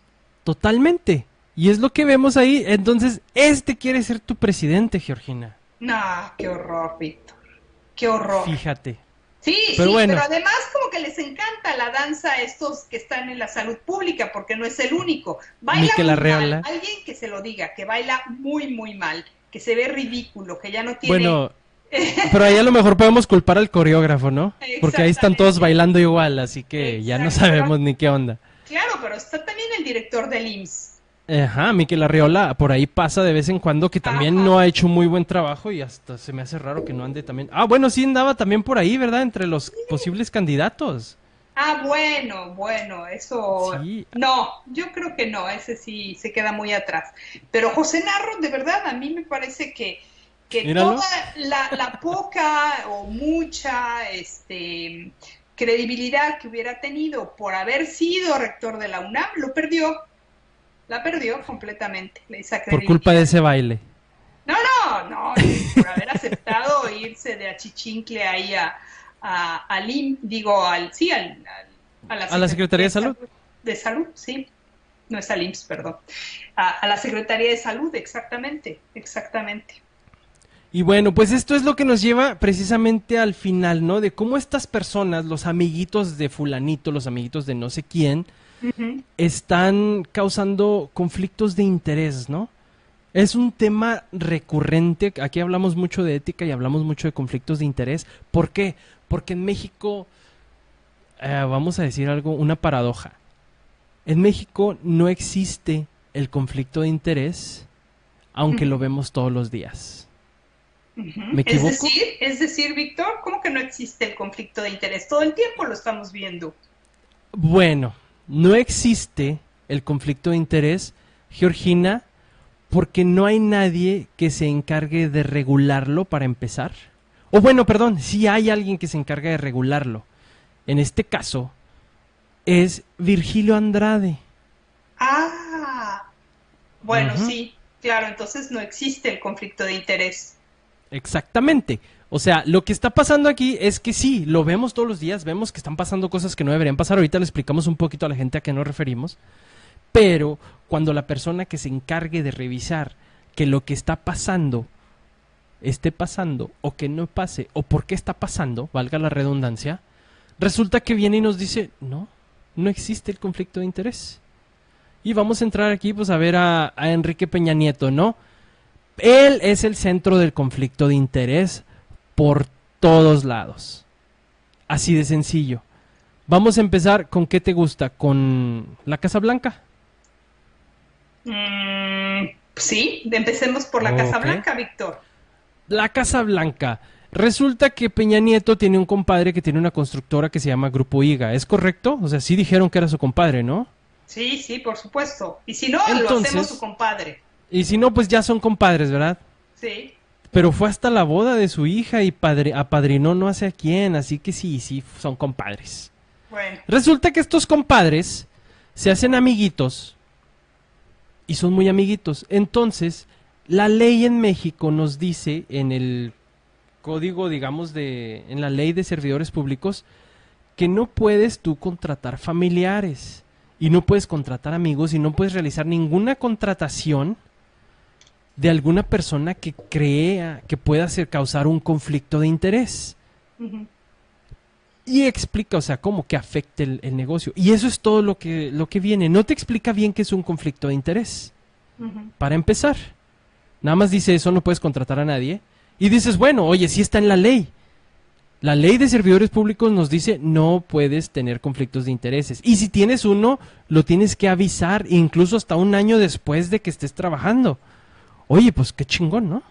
¿Por qué? Porque no podemos tener conflictos de interés. Pero después nos vamos a otras cosas. Y resulta que, bueno, vámonos a donde importa. Vámonos al Código Penal. Resulta que en el Código Penal no existe el conflicto de interés. No está mencionado en el Código Penal. ¿Qué quiere decir esto? Que si en el Código Penal no está el conflicto de interés, cuando una persona sea acusada de conflicto de interés, ¿cómo lo vas a sentenciar si no está tipificado? Claro, es decir, es un delito que no existe, Víctor, porque si no hay castigo, no existe como delito. Exactamente, pero sí existe porque está marcado en la ley de servidores públicos, Georgina. ¿Sí me entiendes la paradoja ya? Sí, ya. Esa es la paradoja, que existe pero no existe, lo vemos todos los días, pero no podemos hacer nada al respecto. ¿Por qué? Porque no está. Así de sencillo. Pero bueno, vamos a explicar un poquito qué es el conflicto de interés. No es solo conflicto de interés en sí.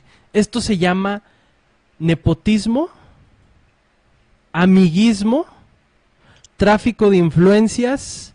¿Qué otro te gusta? Sé que tenemos muchos, ¿verdad? ¿Qué otro? Vamos a ver. Bueno, vamos a dejarlo en esos tres. Conflicto de intereses, nepotismo, amiguismo, entreguismo, yo lo mencionaría por ahí. Clientelismo, ese también es muy importante. Y bueno, ¿qué es un conflicto de intereses? Un conflicto de intereses surge cuando una persona en este caso funcionario, tiene que ser funcionario obviamente, empleado del sector público, es influenciado por consideraciones personales al realizar su trabajo. Así, las decisiones son tomadas con base en razones equivocadas. Obviamente, ¿por qué? Porque si tengo algo personal metido ahí, va a afectar mi forma de trabajar. Y lo vemos en todos lados, o sea, hay conflictos de interés en todos lados. Pero ¿por qué es importante en el servicio público? Pues por eso. ¿Por qué servicio público? Porque estás en un cargo donde a ti te eligieron para que lo hagas, no para que metas a toda tu familia a trabajar ahí contigo. ¿Verdad? Entonces, cuando se acusa a Peña Nieto de conflicto de interés, ¿por qué? Porque contrató a su compadre en IGA, que se me fue su nombre ahorita, pero la empresa se llama IGA, para que construya una casa, se crea un conflicto de interés, no porque le construyó la casa, sino porque ese mismo compadre recibe contratos multimillonarios con el gobierno. Y en estos contratos, o sea, ahí ya entra el conflicto de interés. ¿Por qué? Porque son amigos y son conocidos. Y hubo adjudicaciones directas. Y resulta que no viene desde el 2012, es desde el 2006 que Enrique Peña Nieto era gobernador en el Estado de México. Todo ese tiempo ya habían trabajado con él el grupo IGA y ahora se fue a las ligas mayores, ¿no? Y a nivel federal recibió muchos contratos, recibió muchos millones, o sea, incluso le pagaron 1,000 millones de pesos por construir el... ¿cómo le dicen? Tiene un nombre bien bonito al hangar. El hangar presidencial le dicen de otra forma. ¿Cómo le decimos nosotros? Ya se me olvidó. Ya se me olvidó, Víctor. Ok, sí. Pero bueno, el Tejabán, vamos a decir el Tejabán que construyeron ahí, que costó 1,000 millones de pesos, ¿verdad? Y se lo entregan al grupo IGA porque seguramente fue el que entregó la mayor oferta. Entonces, hay un conflicto de interés allí. Pero bueno, digamos, ¿ahí se acaba el conflicto de interés? Pues no, ¿por qué? Porque pues también está por ahí Emilio Lozoya. ¿Se acuerdan de Emilio Lozoya? Lo mencionábamos la semana pasada, Georgina. ¿Qué pasó con Emilio Lozoya la semana pasada? Pues que resulta que le sacaron ahí sus trapitos, ¿no, Víctor? Que había recibido 10 millones de dólares de propinas de una empresa que se llama Odebrecht y que ha tenido, digamos, ha creado conflictos de corrupción muy importantes en muchos países de América Latina. Exactamente. ¿Y qué pasó? Pues él ya salió y declaró, ya se enteró ahí, pues que no, él no tiene nada que esconder. Se habló de que se puede comprobar que se depositó dinero en ciertas cuentas que iban para él. Y él dice, o sea, bien cínicamente dice, a ver, que me comprueben que yo saqué ese dinero de ahí. O sea, en vez de decir que comprueben que ese dinero era para mí, no, el pendejo dice que comprueben que lo saqué de ahí. Claro, es una forma también de confesar, Víctor, que ese pues dinero... Claro. Es que no puede negar que existe el dinero porque está allí. Entonces, ¿qué es lo que hace? Él dice, pero yo no lo he tocado, que comprueben que yo lo saqué, que comprueben que yo lo manejé. Claro. Güey, entonces no estás negando que ese dinero era para ti, simplemente que no lo has tocado. No, porque ni siquiera, digamos, actualmente la sospecha es que ese dinero en realidad iba para la campaña de Peña Nieto, ¿no? Seguimos hablando, ahí sí que los polvos de aquellos lodos.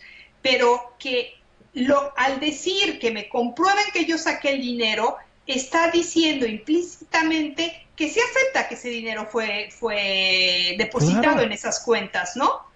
Y por supuesto que seguramente una parte, porque justamente después de la elección se compra una casa de 38, 39 millones de pesos, pero una parte probablemente haya sido para su bolsa y otra parte para alimentar la campaña. Porque coincidentemente, Víctor, Odebrecht se acercaba a gente en periodo electoral. Le ofrecía dinero justamente para financiar las elecciones y claro, con el acuerdo tácito, implícito o abierto de que una vez que obtuvieran el poder, es decir, ellos pues avanzaban una lana y una vez que los otros ganaran las elecciones, pues les iban a dar preferencia para obra pública. Y tal cual sucedía. Así más o menos al estilo del Padrino, ¿no? Ajá. Así como que te voy a hacer un favor, pero en un día voy a venir y tú me vas a hacer un favor a mí. Claro, por supuesto. Así, ¿no? Totalmente. Pero incluso, Víctor, Resulta que cuando ha sucedido, porque ha sido en base igual a declaraciones de funcionarios de Odebrecht, el expresidente de Perú, un expresidente de Costa Rica, es decir, han habido varios expresidentes. En esos casos, pues resulta que sí les fincan responsabilidades y resulta que la justicia sí cree que sea cierto lo que está confesando lo que están confesando los funcionarios de Odebrecht. Pero en México es el único lugar donde nada que ver, esos están inventando cualquier cosa y no tienen manera de probarlo. Porque claro, los corruptores de Odebrecht no tuvieron la delicadeza de hacerles firmar un recibo, ¿no? Obviamente, ¿no? Así como que fírmale aquí donde yo te estoy entregando el dinero. Pero bueno, vamos a hacer un esquema bien bonito, ¿no? Vamos a poner a Enrique Peña Nieto a mero arriba. No sé si te acuerdas como cuando Temer acusó a Lula, que puso a Lula al centro de un esquema y todos los demás decían corrupción, corrupción, corrupción y todo apuntaba a Lula. Pues en este caso todo apunta a Peña Nieto, pero obviamente aquí no va a haber nada más casos de corrupción en blanco, ¿no? ¿Por qué? Porque sí, tenemos a Enrique Peña Nieto, que es el presidente de todos ustedes, como dice por ahí, un personaje, ¿verdad? Un personaje de pelo verde. Se me escapó ahí. Bueno, tenemos a Peña Nieto, que fue acusado de corrupción por lo de IGA. Tenemos a Emilio Lozoya y tenemos a toda una banda, ¿no? Una serie de escándalos. Tenemos a Duarte, al otro Duarte, tenemos a... ¿cómo se llama el que está en... Ay, ¿dónde detuvieron a este hombre? Ya se me olvidó. Bueno, tenemos otro exgobernador detenido en Sudamérica, si no me equivoco, en Paraguay. Ah, sí, el de Quintana Roo, ¿no? Borge, gracias, muchas gracias. Bueno, tenemos a Peña Nieto ahí también metido, ¿no? Y tenemos escándalos de corrupción. Tenemos el escándalo de Ayotzinapa, tenemos el escándalo de... ¿Cuál era el otro escándalo que había? Ya se me... Nomás de verle la cara a este cabrón se me olvidan las cosas. De la Casa Pero bueno, correcto. De la se casa hace el escándalo. La casa de Videgaray, la casa de Osorio Chong, todas las casas que están ahí en Malinalco, si no me equivoco. Sí, de Osorio Chong. Exactamente, ¿verdad? Bueno, Había otra. dice, ¿saben qué? Está bien. Vamos a investigar para que ya dejen de hacer tanto pedo. ¿Y qué dice? Vamos a poner a Virgilio Andrade. ¡Ay, sí! Virgilio Andrade, que es un amiguísimo de Peña Nieto y ahora le debe un favor, ¿no? Y luego, obviamente, cuando Murillo Karam la riega con la Ayotzinapa, lo quitan y ponen a Nelly Gómez. Vayan apuntando todos estos nombres, porque son importantes para que vayan haciendo el mapita. Y luego está este hombre, empiezan a mover, se mueve por ahí hasta Alfredo Castillo, ¿verdad? Primo se manda para Michoacán. Ajá. Adelante, ¿de quién? ¿Cómo se llama? El fiscal, digamos, el que quiere ocupar el puesto de fiscal general de la Federación, Raúl Cervantes. Exactamente. Están todos estos personajes ahí. Bueno, Raúl Cervantes iba más arriba, ¿verdad? Estamos con el escándalo de Emilio Lozoya, estamos con el escándalo de que este hombre viene a investigar. Y cuando este hombre, que están viendo ahorita en la pantalla, tan guapo, él también peinadito, míralo, esos chinitos. Bueno, cuando llega este hombre, él dice, ¿saben qué? Ya investigué y hay una página dedicada a esto, ¿eh? Si tú te metes a la Auditoría Superior de la Federación... No es cierto, esa no es. La Secretaría de la Función Pública, ya me estaba yendo por otro lado. Si te metes a la Secretaría de la Función Pública y buscas conflicto de intereses, lo único que te vas a encontrar, Georgina, allí es... Investigamos el escándalo de la Casa Blanca y no hubo conflicto de intereses. Es de lo único que habla la Secretaría de la Función Pública con respecto a conflicto de intereses. No a los problemas que te podría causar, no cómo se debe combatir el conflicto de intereses, nada más te dice una apología de por qué no hubo conflicto de intereses en la compra de la Casa Blanca. Entonces ya sabemos cómo opera Virgilio Andrade, ¿verdad? Lo tenemos. Entonces mencionas algo muy importante. El Sistema Nacional Anticorrupción, se crea un sistema nuevo, ¿verdad? Que se llama el Sistema Nacional Anticorrupción, que no tiene fiscal. Y precisamente dicen, pues como no tiene fiscal, deberíamos poner a Raúl Cervantes. Raúl Cervantes, que es ahorita el actual procurador, después de Arely Gómez, resulta que por acá dice que es amigo de muchos. Tiene muchos amigos, lo cual crea muchos conflictos de intereses. Es priista desde 1997, secretario jurídico del PRI en 2012, defensor del partido en el caso Monex, durante la campaña electoral de Enrique Peña Nieto. Entonces, él defendió a Peña Nieto en el 2012 y en todo caso, ahorita, como él es el procurador, sería el que tendría que acusar a Peña Nieto de corrupción. Claro. ¿Ustedes creen? Eso es un claro conflicto de interés, porque como un amigo te va a poder acusar a ti. Obviamente se tiene que buscar una persona imparcial, y este hombre no lo es. Y no solamente eso, Víctor, sino que este tipo sería un fiscal general transexenal, es decir, que aún, 9 años. Aún cuando hubiera terminado el sexenio de Peña Nieto, durante 6 años más, no, que 9 años más, le seguiría cubriendo las espaldas. Exactamente. Entonces, no, o sea, no, estamos indefensos frente a esto, ¿no? Porque no podemos hacer nada porque este hombre es fiscal de la PGR. Entonces, se destapa el escándalo de Emilio Lozoya, donde lo están acusando, donde están investigando, o se supone que la PGR, encabezada por este hombre, Raúl Cervantes Andrade, debería investigar, pero resulta que él fue colega de Emilio Lozoya, el cual era titular de Asuntos Internacionales y hoy señalado por corrupción. Entonces fueron colegas. Fueron juntos a la escuela, Georgina. Ah, ¿también? ¿Fueron a la escuela? Fueron juntos a la escuela. Bueno, vamos a decir que fueron juntos, estuvieron juntos en la escuela, pues. Exacto. De alguna forma. Y resulta que él tiene que investigarlo. Tiene que investigar a su amigo por corrupción, a un amigo de la escuela. Entonces, ¿qué es lo que dicen? Es que no hay motivos para investigarlo, y él mismo lo dijo, ¿no? El mismo Lozoya dice, ¿sabes qué? No hay ningún motivo para investigarme, no tiene ninguna prueba. Espérame, pero es que no se trata de que tenga pruebas para investigarte, se trata que te investiguen para que encuentren esas pruebas. Claro, claro. ¿A quién quieres hacer tonto con eso?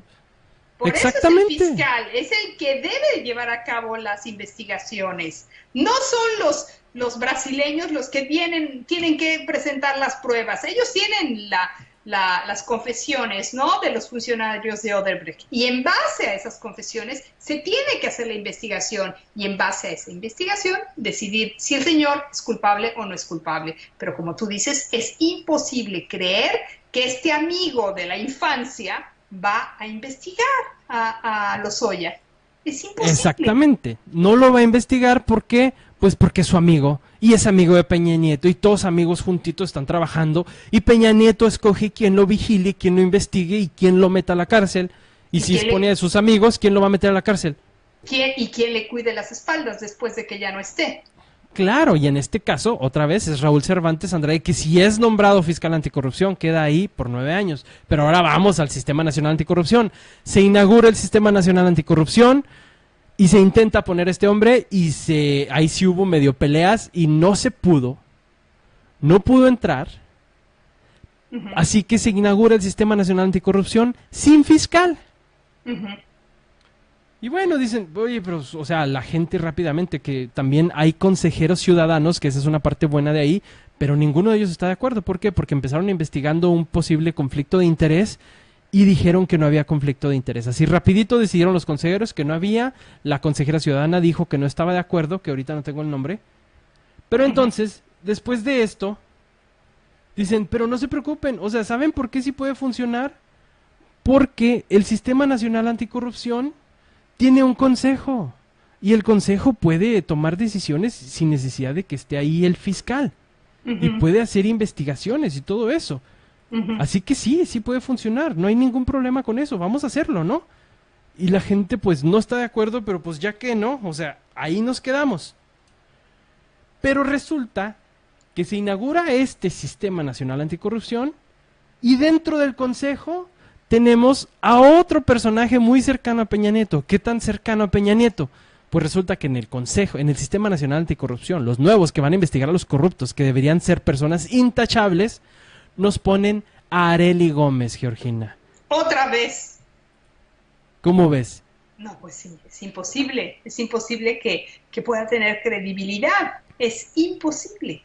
Entonces, ¿qué confianza podemos tener en este sistema anticorrupción cuando la ex procuradora ahora forma parte? Una ex procuradora que también simplemente vino a enterrar muchos casos, ¿no? No a resolverlos, a enterrarlos, a enterrar casos, a desaparecerlos a borrar todo, nada por aquí, nada por allá, y vámonos. Ahora yo entro al Sistema Nacional Anticorrupción y yo voy a investigar si Enrique Peña Nieto y muchos otros están cometiendo corrupción. Entonces, imagínense, estos dos personajes, Arely Gómez y Virgilio Andrade, trabajan juntos. Sí, claro. Trabajan juntos, ¿por qué? Porque el Sistema Nacional Anticorrupción tiene que obviamente hablar con este hombre que es el secretario de la Función Pública cuando tenga que ver algo con funcionarios públicos. Pero nuevamente volvemos al principio, la ley en México no contempla el conflicto de interés, y si lo contempla es simplemente como una mínima falta administrativa. ¿Y qué hace el gobierno de Peña Nieto con las faltas administrativas? A veces parecen premios, ¿no? Porque o son ascensos o los cambian de lugar. Pasó con Murillo Karam, pasó con Videgaray, pasó con Arely, o sea, pasa con todos. Peña Nieto simplemente ni siquiera los corre. No, no. O sea, no los corre, simplemente los cambia de lugar, ¿no? Vete para acá, calladito, te ves más bonito, órale, ahí quédese ya. Y eso es lo que está haciendo este hombre, ¿no? O sea, jugando. Me recordó a otro que está haciendo lo mismo y que mencionábamos la semana pasada, Donald Trump. Sí. Y de aquí vamos a entrar ya para cerrar el programa, porque hoy ya es hora. Ya más Fíjate, bien es me hora. fijo, queda un minuto. Bueno, así rapidito. Tenemos a Donald Trump empezando, que nos va a demostrar lo que es básicamente cómo hay una doble moral en los gobiernos de derecha. ¿Por qué? Porque cuando un gobierno de derecha comete faltas, lo defienden a capa y espada y tratan simplemente de hacer desaparecer las acusaciones. Ya mencionamos algunos en el caso de México, ¿no? Emilio Lozoya, Claro, por el ejemplo. mismo Murillo Karam tuvo por ahí unas broncas. ¿Qué otro te gusta? El Mauricio Castillo también tuvo broncas ahí respecto a su actuar. Un tal Tomás Peña Nieto. Cerón, Ujú, Tomás Cerón, claro. Peña Nieto, todos estos, nada, ¿verdad? Pero ¿qué pasa? Resulta que se acusa a Hillary Clinton de que se robó, bueno, que anduvo usando emails en una cuenta que no debería haber usado porque no era una cuenta segura, y la acusa de traidora. La acusa de traidora y el FBI la investiga y todo eso. Al último dijeron, no la vamos a culpar porque no lo hizo intencional. Pero acusan al hijo de Donald Trump de haberse reunido con funcionarios rusos porque en un correo electrónico, Georgina, le dijeron que le iban a entregar información sucia sobre Hillary Clinton. ¿Ok? Rusia, el peor enemigo de Estados Unidos, Georgina. Claro. Le iba a entregar información al hijo de Donald Trump contra Hillary Clinton. Se reunieron, Georgina. Donald Trump, hijo, se reunió con los rusos. Sí. Y se comprobó que fue cierto, que sí estuvo en esa reunión. Pero no le hicieron nada. ¿Sabes por qué? Porque dijo que no le habían entregado información buena. Exactamente. O sea, yo fui a robar el banco, pero no había dinero. Exactamente. Entonces no tienes por qué meterme a la cárcel porque estaba vacío el banco. Entonces No, sí se rompió no la robé ventana, sí están mis huellas ahí, sí estuve yo presente, ahí se ve la cámara, pero no había dinero, Claro. No me robé nada. ¿verdad? Claro. Bueno, ahí pasa. Es divertido esto, me estoy divirtiendo mucho. Bueno, me Resulta- parece terrible. Bueno, ahí te va. Vámonos al caso de Hillary Clinton. Hillary Clinton perdió la presidencia por eso. Claro. Bill Clinton. No sé si te acuerdas. Ahora sí que literalmente y con una disculpa anticipada a todos, a Bill Clinton lo querían destituir por una mamada. Sí, totalmente. Literalmente también. Sí. ¿Verdad? No, porque dijo que no había sido. Porque había Exactamente. O sea, mintió. mentirita. Bueno, pues dice por ahí un el hecho Washington. Que se puede considerar como privado, ¿no? Exactamente, mintió al respecto. Entonces, ellos dicen, bueno, ¿saben qué? No, vamos a investigarlo y vamos a... que lo querían destituir hasta que el último confesó. Bueno, sí, siempre sí, o sea, sí estuvo ahí, sí, lo del puro también, sí es cierto. Todo, ¿verdad? Entonces, ¿hubo consecuencias? Claro que hubo consecuencias. Le fue mal a Bill Clinton. No lo destituyeron, pero básicamente no se pudo reelegir. ¿Verdad? Ya se había Bueno. reelegido, ¿no? Ya no No, ya tenía se había derecho. reelegido. Ah, perdón, bueno, entonces, digamos que sí se metió en Pero muchos no problemas, lo pero hubo dejaron. un juicio Durante político. meses y meses Víctor no pudo hacer nada más que estar tratando de defenderse digamos, la acusación de perjuro, de mentiroso, de y básicamente estaba como en la lona, ¿no? Así es. Pero bueno, vamos a otro ejemplo. Ahí está un ejemplo donde la derecha no está básicamente recibiendo consecuencias. ¿Por qué? Porque ahorita están investigando al hijo de Donald Trump. Ah, no, ya no. Se acabó porque él dijo que sí fue a la junta y sí se reunió y sí iba a recibir información, pero al último no la recibió. Así que no hizo nada malo, ¿no? Ahí está. Ahí les va otro ejemplo bien bonito. Dilma Rousseff. Dilma Rousseff fue acusada y enviada a juicio político y destituida de la presidencia por préstamos bancarios, supuestamente, que ya habíamos hablado aquí, Georgina, que todo el mundo lo hacía, ¿no? No, por maquillar digamos. Pues por eso, los préstamos bancarios eran precisamente para cubrir huecos. Uh-huh. Y no fue tanto que haya hecho eso porque todo el mundo lo hacía, sino que no se le ocurrió consultar al Parlamento. Ok.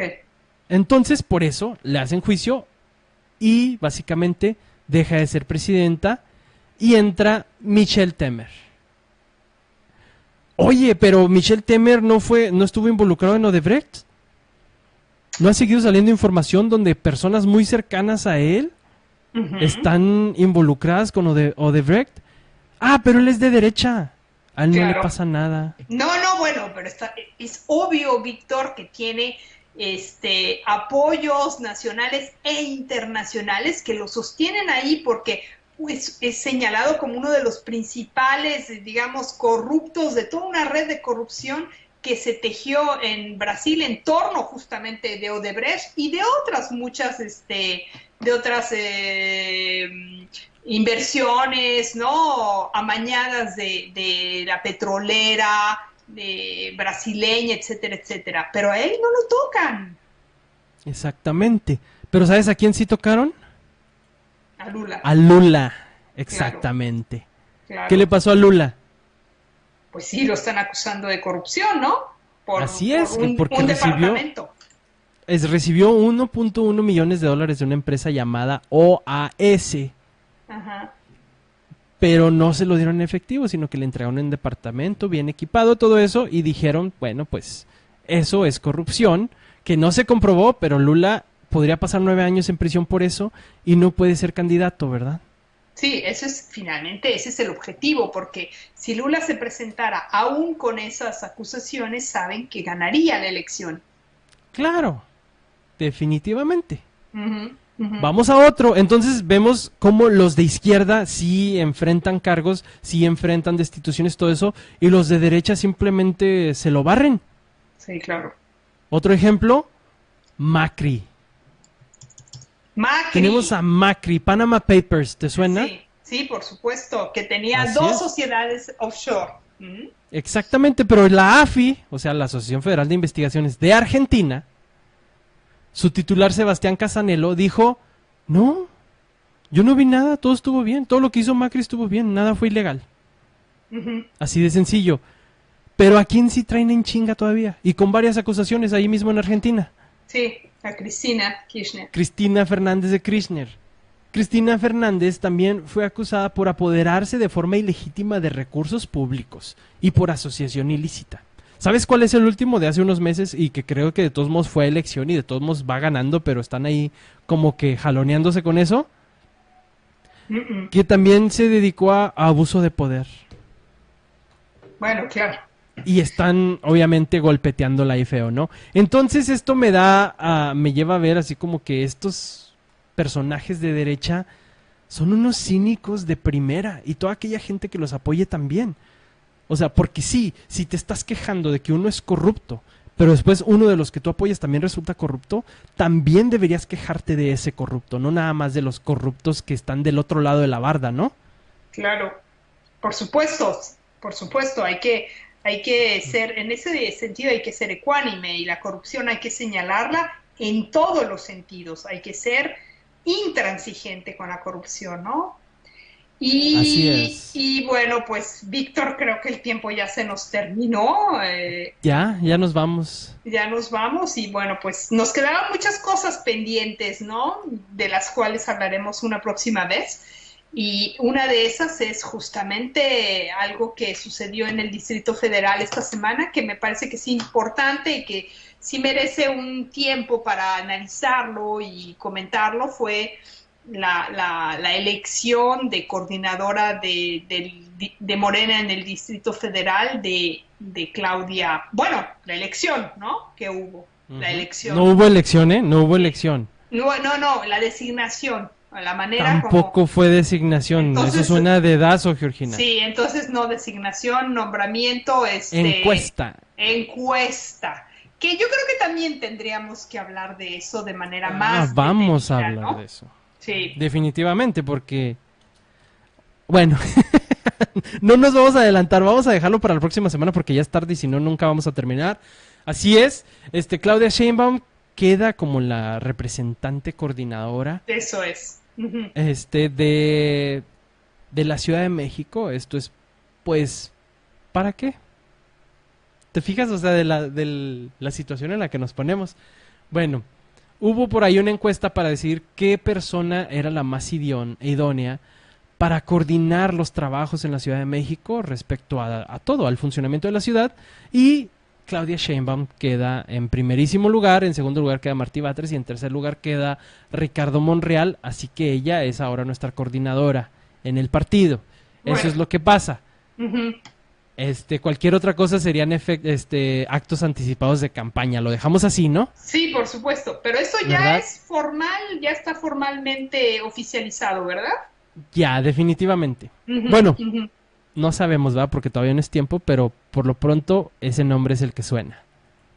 Así. Ajá. Ujú. Para Entonces ya hablaremos coordinadora. de eso, ¿no? Vamos a hablar de Morena la semana que viene para que no se lo pierdan. Y recuerden, de una vez les recuerdo, las opiniones que se dan en este programa son única y exclusivamente de nosotros dos. Y no representa la opinión de Radio AMLO.